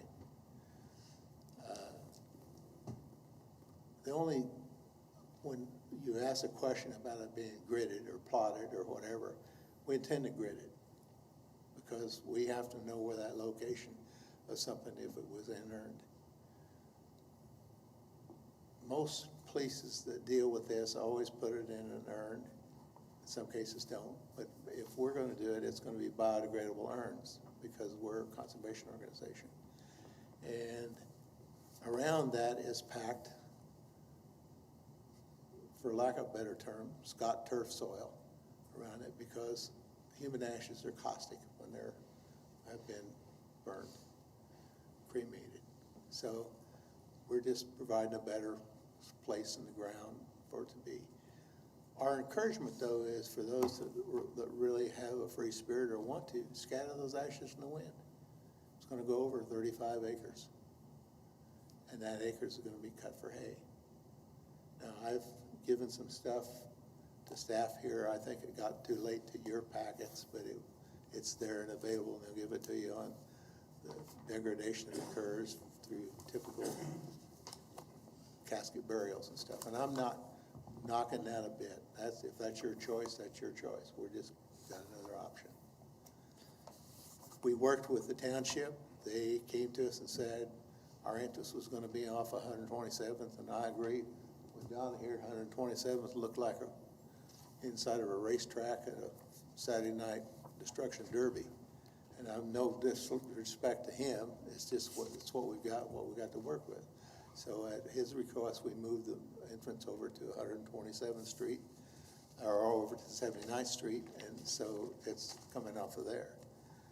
I did, and I don't know how much detail you want me to give you, but I'm going to jump to the only comment letter that we got was from the Motts, and I'm going to answer those questions that came up here. I had a meeting with them last Saturday. I met with Michael and Jane, and I met with a gentleman by the name of Randy Lander, former police department from here in the city of Wichita. Nice group of people, but I needed to sit down face to face and say, this is what we got, this is what's going on. What they wanted, a request for approval, was access to the property be secured by gates. We planned on that. The last thing I want is people coming out into a 40-acre field, especially in Kansas, and driving around. Gates be closed and locked at all times except for scheduled monitoring. That's the only way we want it, because we don't want a free access out there. That we be closed and locked by either our personnel or authorized personnel, and that would be us or people from the Episcopal Church. And that the fence line to the west be left intact. It's an old fence line. It's been put in there 50 years ago. Like most fence lines put in 50 years ago, it's not true north and south. It goes a little bit east on one end, a little bit west on the other, and it waggles a little bit in the middle. I don't mind leaving that, but it is outside of the area that we're talking about here. If that wall behind you was the property bound between us and the Motts, you come out 17 feet, that's where that old wobbly fence is. You come out 20 feet, that's where the boundary of the cemetery is. You go out another 100 feet, that covers both rows of trees, all the rows of the quail habitat, and gives me another 35 or 40 feet out there that people can walk on and scatter ashes. I do not intend, unless to put in a trail system for cars. Cigarettes out the window, whatever creates a problem in Kansas that we have every day. We do anticipate that if somebody wants to come out and visit, they can call us, make arrangements, walk up to the trail. We'll have a setting area close to the parking lot, but that's about the extent of it. And we'll start at the 79th Street, closest to the road, and start going up as we get those plots. Our money, if we make any money off of, is going to go back into trees and plantings and so on. What the church makes off of their money is going to be from to go to their breakthrough program. Now, we have a representative from the church here. If you'd like to take some of my time, give it to him, ask questions. I'm open, whatever is convenient for you. Do we have any questions for Mr. Michael? Yes, Mr. Warren? Just out of curiosity, how large will the plots be, and how many, have you calculated how many plots you could have in this amount of land that you're? We were roughly look at a plot as being 18 inches by 18 inches, but I'm giving it 2 feet by 2 feet just because I want the extra wiggle room, so to speak. And as far as marking them, we would like to mark them with what's called a footstone, like you'd see it, but at ground surface.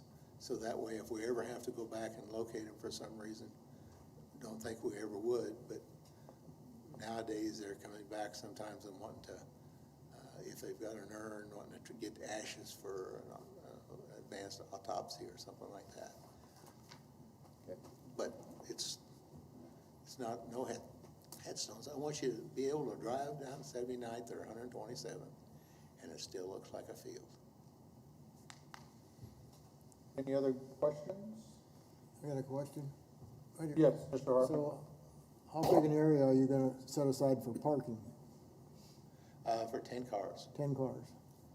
And I've got an ingress and egress and exit in and out, so that way they don't have to take a lot of space up. We're going to berm them a little bit so they don't get the idea they can drive out in the field.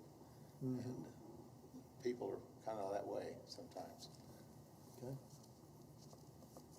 Any other questions? Hearing none. Is there anyone in the chambers that would like to address the commission on this? Seeing none, is there anyone virtually? I believe Ms. Mott may have been on. I am still on. This is Jane Mott. the neighbor. Yes, and if you And could, the address is we could have your 123. address, please, for the record. Okay, it's 12300 East 79th Street South in Derby, 67037. And we submitted the list of concerns that we had, which Jim has addressed. As he said, he came by the other day and had the conversation with us. I think our main concern has always been whether that, whether a driveway there or a parking lot would encourage loitering or, vandalism, theft, those kind of things in the area. And I think he has addressed that concern very well, stating that he would make sure that it's gated and that the gate remain locked except when, in use. So, and then the fence line is the other thing, just to, from my perspective, just to have a clear boundary between, even though that is beyond the scatter garden, just have a clear boundary between the two properties. And by leaving that intact or replacing it with another fence, I think satisfies that. So I think we feel like our concerns have been addressed. Thank you, Ms. Mott. Do we have any questions for the speaker? Hearing none, thank you for your testimony today. Is there anyone else from the virtually that would like to address the commission at this time?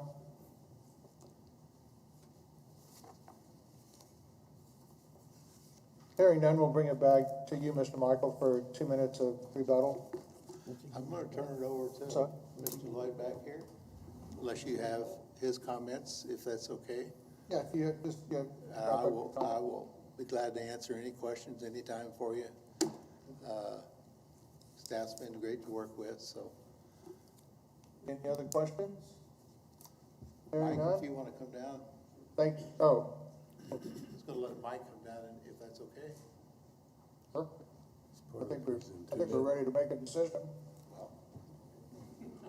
Well, go ahead. I'll be real quick. It'll be a joint decision. How's that?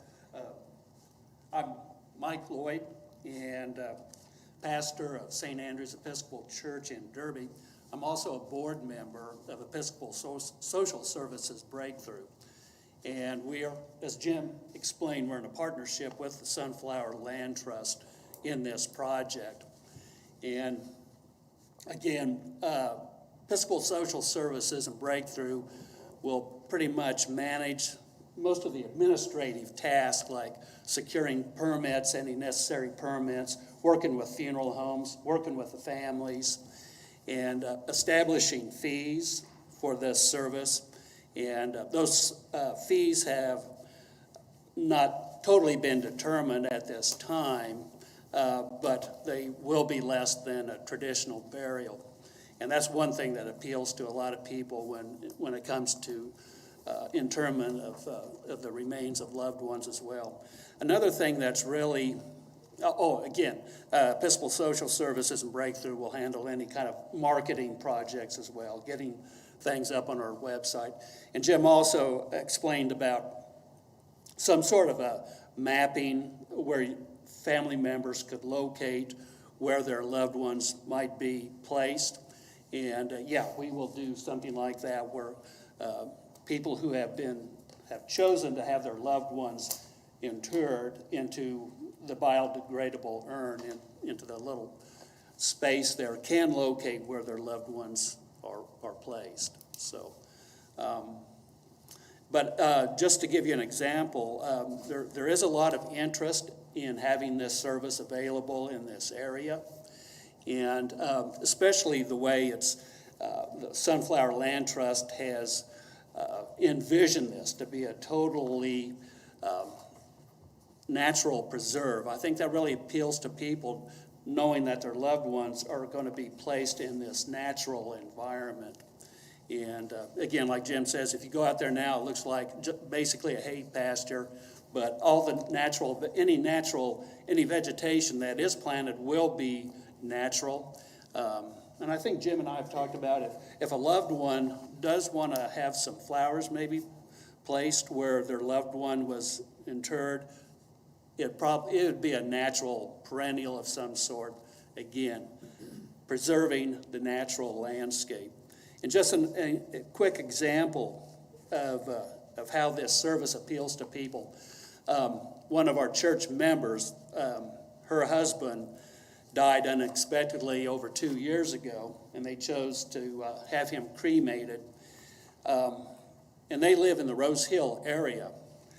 But they've been waiting for the right place to have his remains placed. And when I mentioned that this project was in the works, they were totally excited and thought this would be just wonderful to have his remains placed in this environment, in this location that's right there close to the Derby Rose Hill area. They live in the Rose Hill area. They board some horses right there in the neighborhood, and she thought that'd be great for when they're out there with the horses to be able to look out there to where her husband's remains are. So that's just an example of the kind of things that really appeals to people when it comes time to these decisions that they're making in placing the remains of their loved ones. So, Thank you very much. thank you. I'm assuming that you have, are in agreement with the conditions that were in the Yes, packet today. we are, So yes. with that, I think we'll go ahead and bring it back to the commission for action. Move to approve per staff comments. Second. A motion has been made by Ms. Foster to approve per staff comment, second by Ms. Fox. Are there any questions on the motion? Hearing none, all those in favor of the motion signify by saying aye. Aye. Aye. Opposed? Aye. Opposed, nay. Motion carries unanimously. Thank you very much. Next case is PUD 2110, located at 4640 East 15th Street. Philip? Good afternoon again, Philip Zievenbergen with planning staff, PUD 2110. The applicant is requesting a zone change from single-family residential to PUD planned unit development to establish the Wynn Senior Village planned unit development on a property generally located about 15th and Oliver. It's actually 15th and Pershing, as you can see on the map in front of you. Project description states there'll be a low-density multifamily development housing facility serving exclusively individuals 55 years of age and over.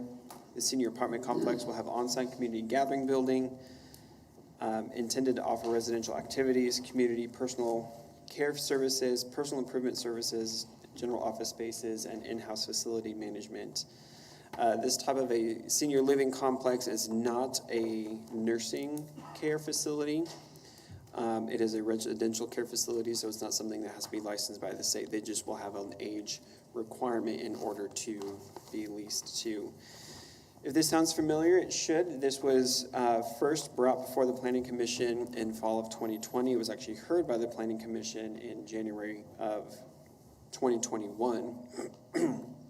At that time, the Planning Commission denied the application. The applicant withdrew the application prior to it going to City Council, so it did not get a final action.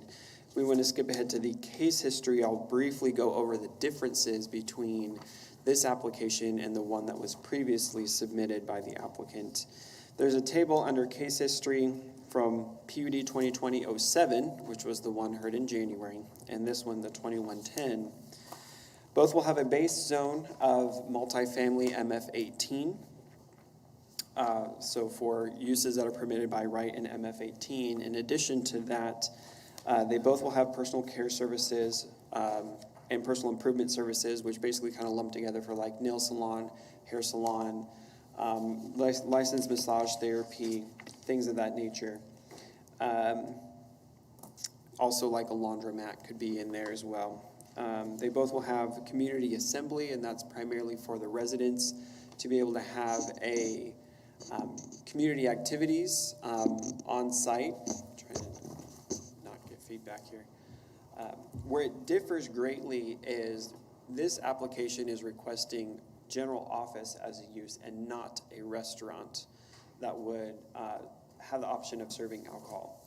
So the personal care and personal improvement services, as well as the general office services, would be in the existing school building. If you want to go to the aerial, Paul, I think that would be helpful. So you have the existing school building on the south end of the site. Basically any type of commercial activity would be limited to the existing school building. The applicant discussed that they would be renting out existing classroom spaces. The community assembly could happen in, I think they said it would be what was the former library of the school building. So all the residential stuff, there's a site plan we can look at too. All the apartments would be built on the north end of the site, and then the existing school building would be there to accommodate leasing out for office space. For office general is like you have a law office, or if somebody has their own business, like they're an architect or an engineer. Basically just office spaces in general. Typically would have fairly low impact. Traffic-wise, it can kind of depend on the office use. So it's not, fully fleshed out as to, who would be occupying. It's basically giving the foundation to then go out and let the market decide. Are there going to be offices in the school building? Will it be a mix of offices with personal care and personal improvement? It's kind of one of those things, the chicken and the egg, where you can't necessarily line somebody up unless you can guarantee that they have the space. Sometimes you need to provide them the space in order for them to be interested in occupying that space. Going over some just a little bit of particulars at a high level here. Parking is sufficient. There's a total of 197 parking spaces on the site. That is actually in excess when you break it down to the use categories and what their parking requirements are. That's actually in excess of parking. I know in the previous application there was a concern of whether or not there was going to be enough parking provided. Given the way that one was written and the uses that were proposed in that one, they were actually going to be requesting a parking reduction. This one is not doing that. They're actually providing an excess of parking that is on site. Again, it is not street parking. It is all parking within the property boundaries of the area. Because there will be multifamily as well as commercial uses, screening is required and landscape buffering is required on the north and the east property lines. They will also be screening the parking on the west side. If you want to go to the site plan, Paul, there we go. The parking on the west side will have a solid screening fence for the extent of the parking lot. There will not be a solid screening fence along the entire west boundary, but there will be a screening fence along the west parking lot to screen from the residential uses across the street. We have looked through the signage, and we have it was basically handled through the last one, and there's no change to the signage, allowing let me just get to it here. Apologize. One monument sign to be along 15th Street with a maximum height of 6 feet and a maximum area of 90 square feet. There shall be wall-mounted lettering signage shall be allowed along Pershing with a maximum area of 90 square feet. The use of electronic or internally lighted signs is prohibited. Ground-mounted lighting is permitted, and one ground-mounted illuminated directory sign is permitted as well. Something that wasn't even required by staff, but was just offered up by the applicant, is that trash collection would be limited between the hours of 6 a.m. to 10 p.m. Again, just to minimize, they're going to have dumpsters on site because it's going to be an apartment complex as well as potential office uses that, you're not going to have a trash truck coming up at 4 o'clock in the morning, banging dumpsters and picking up trash when residential uses around there are trying to sleep. So we can go through site pictures. Actually, before we get to there, you can leave it there, but I'll just go over this. There are two plans that govern this site. The comprehensive plan identifies the area as appropriate for commercial uses, which encompasses and reflects the full diversity of commercial development intensities that are typically found in an urban municipality. Convenience retail, restaurants, small offices, personal care uses are to be located in proximity to and potentially mixed with residential uses. So we find that this is in conformance to the comprehensive plan. There's also the Central Northeast Neighborhood Plan Update, which was adopted in 2005. Various aspects of this plan address the need and desire for senior housing and a neighborhood serving personal services. The vision statement that states that the area would like to see fully equipped senior center that serves all seniors in the area. Though this is not a senior center, it is providing housing for seniors. Additionally, Chapter 4 of the plan identifies and encourages more neighborhood serving retail and personal services as a priority. The purpose of this PUD, we feel, meets the spirit and intent of the Northeast Neighborhood Plan. Finally, the other plan is the Wichita Places for People, which is the governing document for our infill strategy. This identifies the area as an area of opportunity, which are areas that are generally exhibit economic challenges and are with disconnected development pattern and lack of walkable places and facilities. These areas need strategic investment, both public and private, to assist in redefining and reinvigorating the area. Something like this is something that's very akin to that type of investment we're looking for a site, that is, almost 8 acres in size, and what are you going to do with it when a school no longer occupies it? You can redevelop it. You can, it's not necessarily making it unwalkable. There are sidewalks that are not being destroyed. They're staying there. It actually can be a fairly dense, mixed-use type of development, which is very akin to walkable development, which is a goal of the Wichita Places for People plan. So we feel that it is in conformance with that plan as well.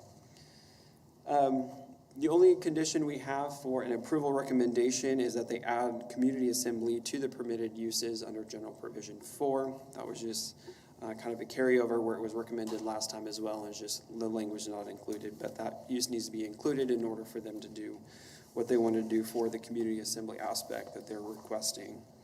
Now I'll go through the site pictures. This is on 15th Street looking north at the existing school building. Next picture. This is looking northwest. This is still 15th in front of us, looking towards Pershing. You can see the end of the school building and where the yard and I believe it used to be the staff parking for the school on the western half of the site.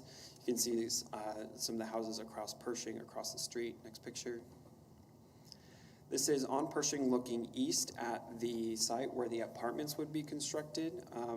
Note that the apartments are limited to 2 stories in height. Next picture. This is looking northeast again at what used to be the play field and where apartments would be located. This chain link fence, according to the PUD document, would remain as a kind of a boundary fence enclosing the site. Next picture. This is looking towards the school to the southeast, again along Pershing. Next picture. This is looking across the street at the houses along Pershing. Next picture.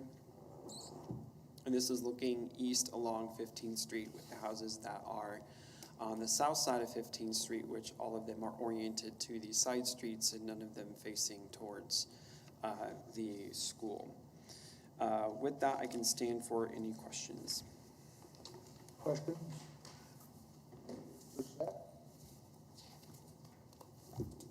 Yes. This might need to be for somebody else, but the question or the pictures that were submitted of what the neighborhood felt was acceptable design, do we know if any of the non-acceptable designs actually are structures managed by the Winds? I do not know. Okay. Those were submitted to me yesterday. Okay. So, and we just passed them along to you as public comment. Had no real time to analyze. Thank you. Any other questions? Yes, Ms. McDougal. Is this the same applicant that we reviewed earlier? Yes. And I believe that what's missing this time that was in the original application was The a restaurant. restaurant and Right. a bar Mhm. facility. That's correct. Any other questions? Seeing none, is the agent or applicants available? Agent or applicant? Okay. You have 10 minutes to present your case. If you could come forward, and you have 10 minutes.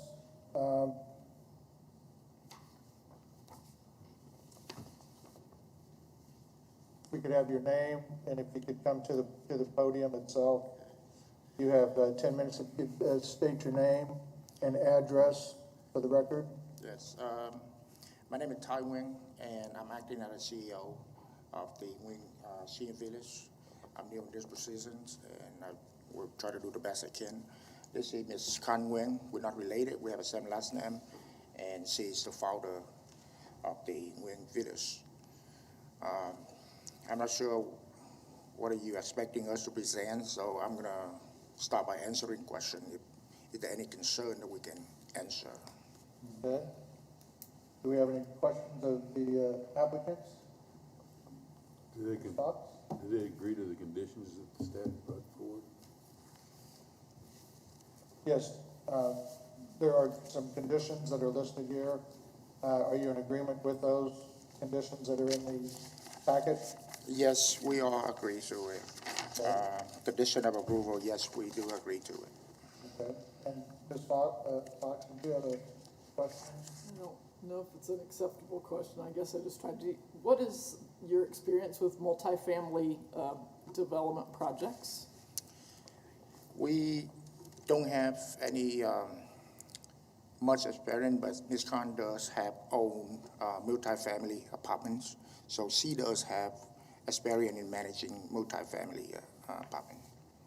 And were you able to see what some of the neighbors submitted as concerns? We hold two meetings with the neighbor. We do have some support and some opposed, and we try our best to answer and address their concern, and we believe that we fulfill their question. Can you tell me if any of the photographs in the document that was submitted by the neighbors are multifamily projects that you currently manage? Which one are you talking about in the picture right here? No, they submitted these yesterday, so you guys probably did not see them, but they're concerned about if you guys, those are properties that are managed by her. No, it's not. None of these are ours. None of those are your properties? None of these are ours. Yes. They're just random? Yeah, I don't know where this picture come from. It's not owned anybody, Ms. Khan. Do we have any other questions?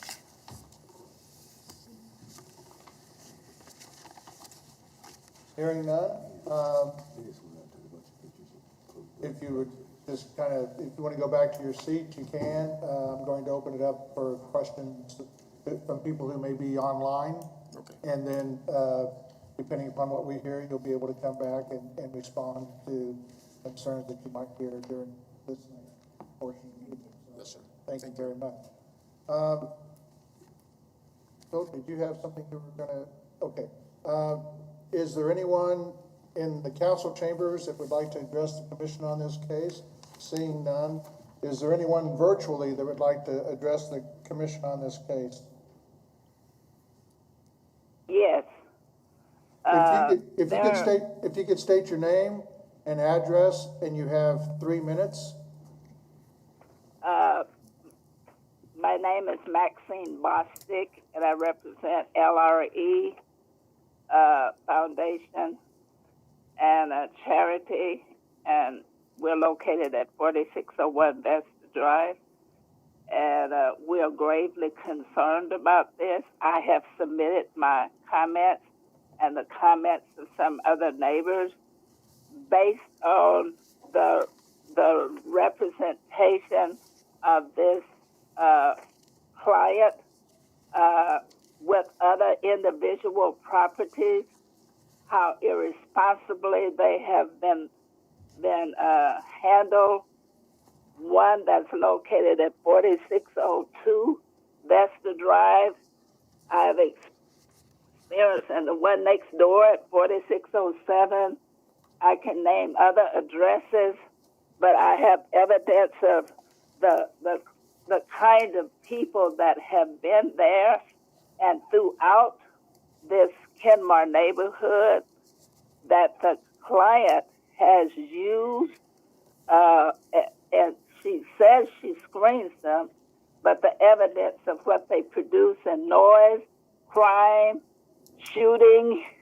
I still have a deal in my window where one of them shot in my house while I'm away at a Bible class. Police have come out and evaluated where it came from. There's the problem. There is a senior citizen center at Shady Brook, less than a mile from here. They have at 4928 Shady Brook. There's a shopping center that would permit all of this down at Kenmar Shopping Center at 13th and Oliver, rather than coming in and bringing extra parking, extra traffic, extra litter, extra unsupervised noise, and multi-family occupancy of people that are unscreened and unattended based on those that live near us now. Why come and exploit our single family neighborhood with more of the same kind that she does with single housing? And I can speak of having been neighborhood president and having had to present information to the city council person, and I think she's online, Lavata Williams, and the client has a record of not keeping her promise and not supervising and not screening clients, and to have 80 apartments of those within a single family neighborhood is something that we pray that we don't have to endure. Ms. Bostic, your time is up. Can you? Thank you. Okay, thank you. I was going to give you a little bit more time, but if you're done, you're done. You have a question? We've got a question for you, Ms. Fox. Ms. Bostic, I have a question. The applicant stated that they met with a neighborhood group and spoke to respond to complaints. Were you privy to that conversation? No, I wasn't. When they called the first meeting, I was there, and I gave my comment. That was the latter part of December, 28 degrees after church one Sunday, with 3 days notice. This time, since I live so close, I've looked for the posted notice. There has not been one posted on the old Carter School fence. I did see that there was things put in my legal mailbox, which is against the law to go, and that's the same night that I'm on the bicycle and pedestrian board, which Scott knows, and I met with the board, and not with them because they know my reason for complaint. She does not supervise nor screen her clients. We have living evidence all over the neighborhood. The police department has things that we have had to report because of the Title I houses that she buys. Thank you, Ms. And to have any of those? I think you've answered our question there. Are there any other questions for Ms. Bostic? Hearing none, thank you for your testimony today. Is there anyone else virtually that would like to address the commission on this? Yes, sir. If you could give us your name and address, and you have 3 minutes. Thank you. My name is Bill Lynch.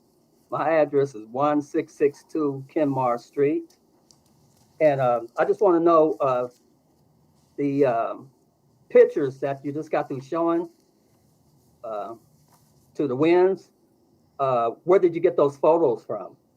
Just say that they're not actual now. I'm just trying to see. I'm sorry. The only pictures that we have on our screen have been pictures of the neighborhood. I think you might be We have referencing a the handout. We have a pictures that were handout that submitted had pictures on it that I think you may have I'm submitted. referring to the handout. Yeah, the handout, I think that was attached to the letter that we received from you. Right, correct. Now, I didn't say that was the Wynn's property. I was just giving those as an example of what I didn't want in our neighborhood. And I have seen previous properties built in the northeast section of town that started off looking nice for probably a year or two, but then thereafter, they end up looking like those properties. Secondly, I do not want a two-story property. And I sent, and the other picture shows an example, if they were to pass something like this, of the properties that I would approve of level ground properties and to look more like the properties in our neighborhood. And they did send a little notice for a meeting that they had on the 15th. They put it in our mailbox. And they put it in our mailbox illegally. And the picture on the front of the brochure, I assume, was their properties, example of their properties or the property they was going to build. And you can see I put on there, it looks like a cheap hotel, the way it's designed. And those other properties that are run down, one of them is a 3-story, but that was just an example of how it would look in the future in our neighborhood, which I've seen, in the past. And the other one is kind of built like a hotel that's, run down. That is what I don't want to see.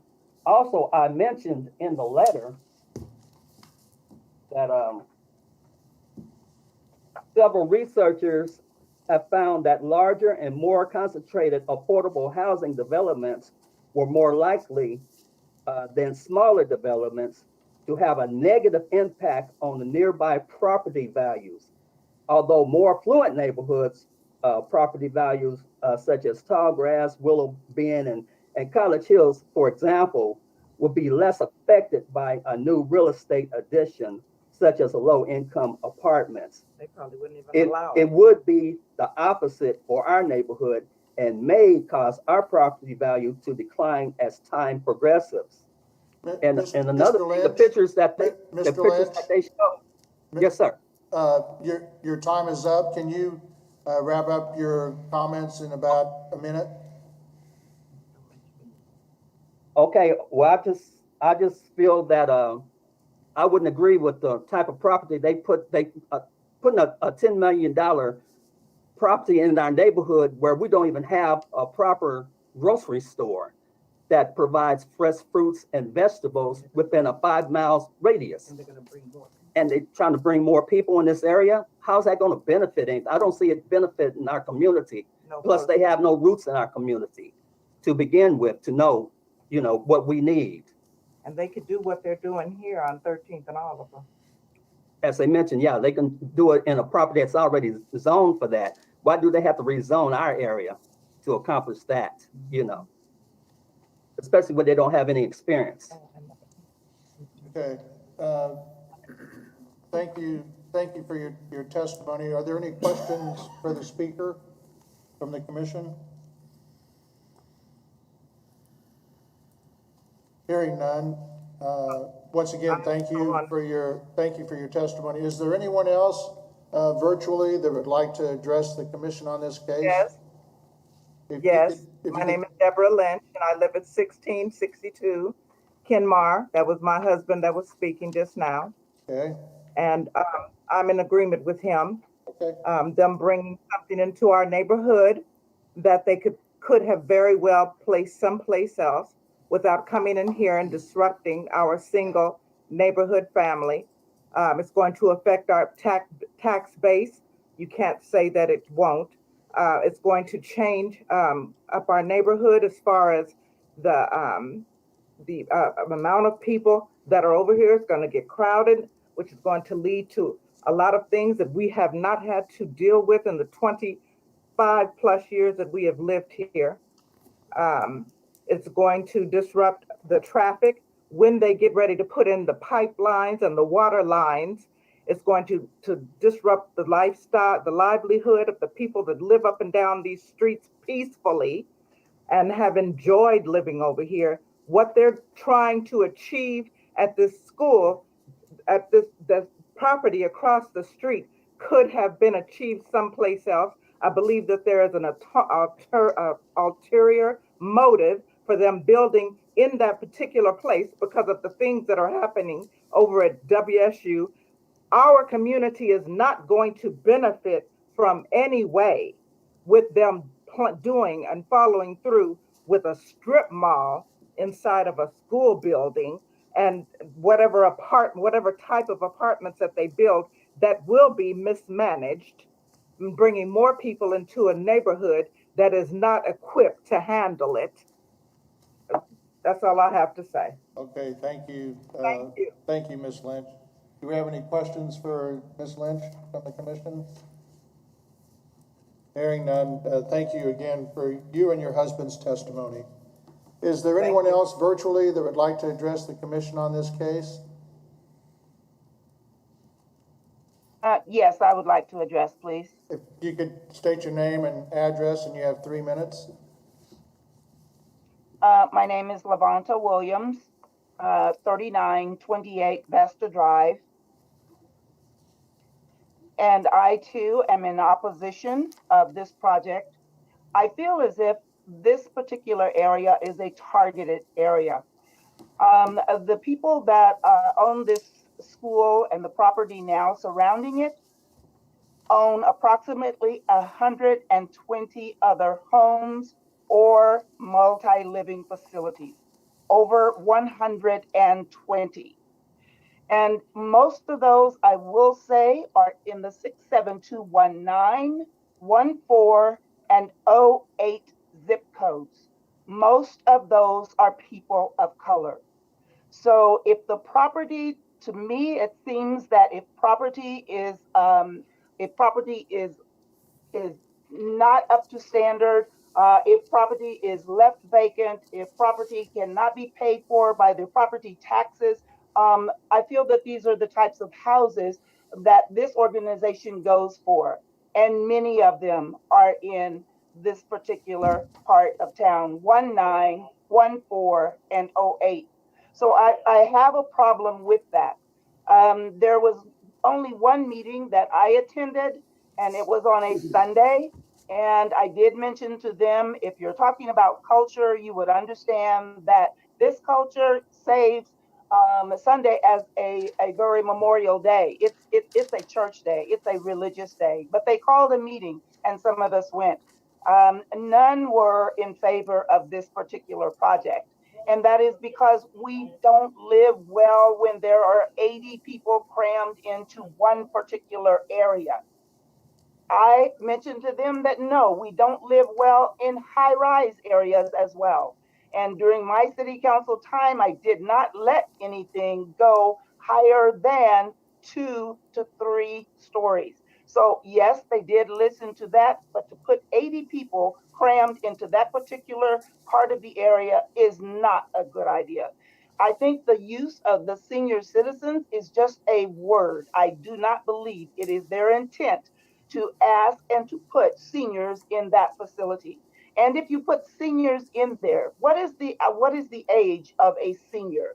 And how many people can that senior put into that apartment or that living space? So that is another concern for me. You know, the people in the area may not have a lot, but by goodness, they are proud of what they have. And that's why they're saying this should not be a part of the community that has to go through this type of activity. I will tell you that the nuisance ordinance on houses came from 2 of this organization's houses. That is when the chief of police said, you have had 2 incidents in these houses. If I come back the 3rd time, you will be charged. These were the kind of houses that she has. And that was why the ordinance was put in place for those who are having shootings, killings, all of those things in your houses. You'll be charged the next time for all of the police that have to come there. Ms. So Williams, for me, I feel Ms. as if Williams, I'm wrapping up. I'm very passionate about this. They met with the community one time. We asked them to please go and visit 9th and Madison, 14th and Kansas. Look and see how well managed those apartments are, but those apartments are only 1 floor. So in opposition, I say this is not the place. I am looking at your history. I ask you to prove to me that you can handle this, and I don't think they can handle this. thank you. Thank you so much. Yeah, are there any questions for Ms. Williams from the commission? I'll take them. Hearing none. Thank you again, Levanta, for your testimony. Absolutely. Thank you guys for your time. You bet. Is there anyone else virtually that would like to address the commission on this case? Hearing none, if we could have the agent or applicant come back, and you have 2 minutes to respond to any of the comments that were made.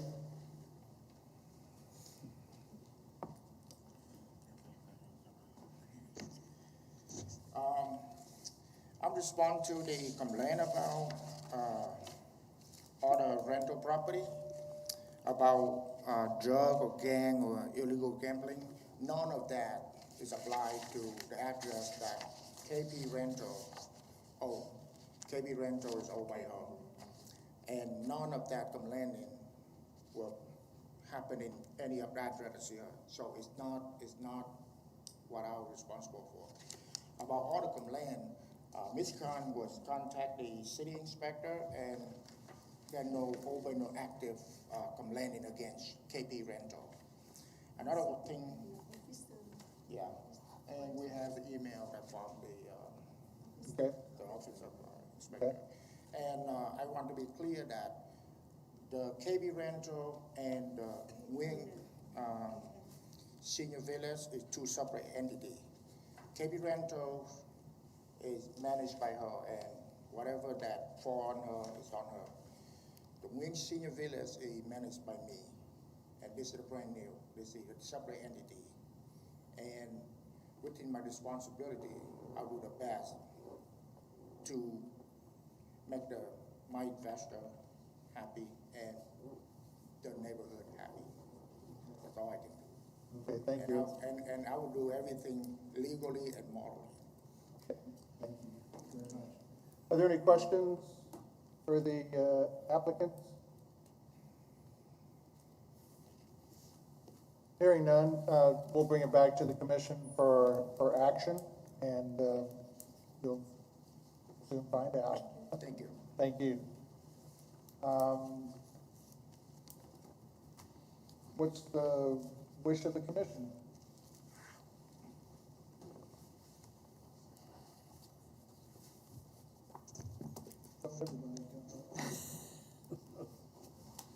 I would move to approve the application as presented.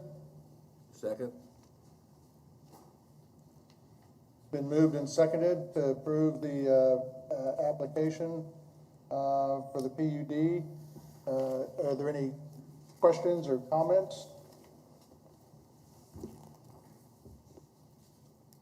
Does the Kenmar Neighborhood Association have a current neighborhood plan? They are part of the Northeast Central neighborhood plan. This is. And this falls within. Right. Their neighborhood falls within the Northeast Central area neighborhood plan. So like, it's a much broader area than just one neighborhood, but Kenmar falls underneath that. And that's where that's the plan I quoted regarding the desire for senior housing, the desire for neighborhood serving retail, neighborhood serving institutions, things like that. Could this closer neighborhood create its own plan? It's There is a process. It would come through they are eligible to request a neighborhood plan. It just has not been adopted. And it They would have have to not be in gone through the place in process. order for that to be used to Yes. channel their concerns. Yes. Thank you. Okay. Any other, yes, Mr. Warren? Well, I know it's a concern, and people get frustrated with change. Change is always difficult, but this is a direction that we've been seeing all over the city in terms of multifamily and mixed-use neighborhoods. And I'm having a hard time seeing why this is different than anything that we've done in other parts of the city. Are there environmental review standards that this project would have to meet at the next phase of the process? There are definitely review standards at the building, like before they get building permits or through the building permits and construction process. Yes, especially when it comes to remediating an older building. All that stuff is beyond the zoning code or our purview. We just deal with land use. When you get down to the nitty-gritty of how is the building constructed, how are they remodeling a building, any type of remediation is done on the nitty-gritty level through building permits. Our job is just about land use. Land use. Okay. Mhm. Thank you. Is it an appropriate use for the site? Yes. Any other comments or questions on the motion? Hearing none, we'll take a vote on the motion. All those in favor of the motion signify by saying aye. Aye. Those opposed, nay. Motion carries unanimously. I don't see anything else on our agenda. I do need to make a comment before we close out the meeting that we had one of our commissioners inform me that she was going to be turning into a pumpkin at 4:30, which I didn't realize that retirement included turning into a pumpkin. But congratulations on your impending retirement party this evening. And as you can see, retirement is great. I can do more homework on MAPC project. There you go. So you're not leaving the commission, you're just retiring from your position. So if there's nothing else that we need to have addressed, then we are adjourned.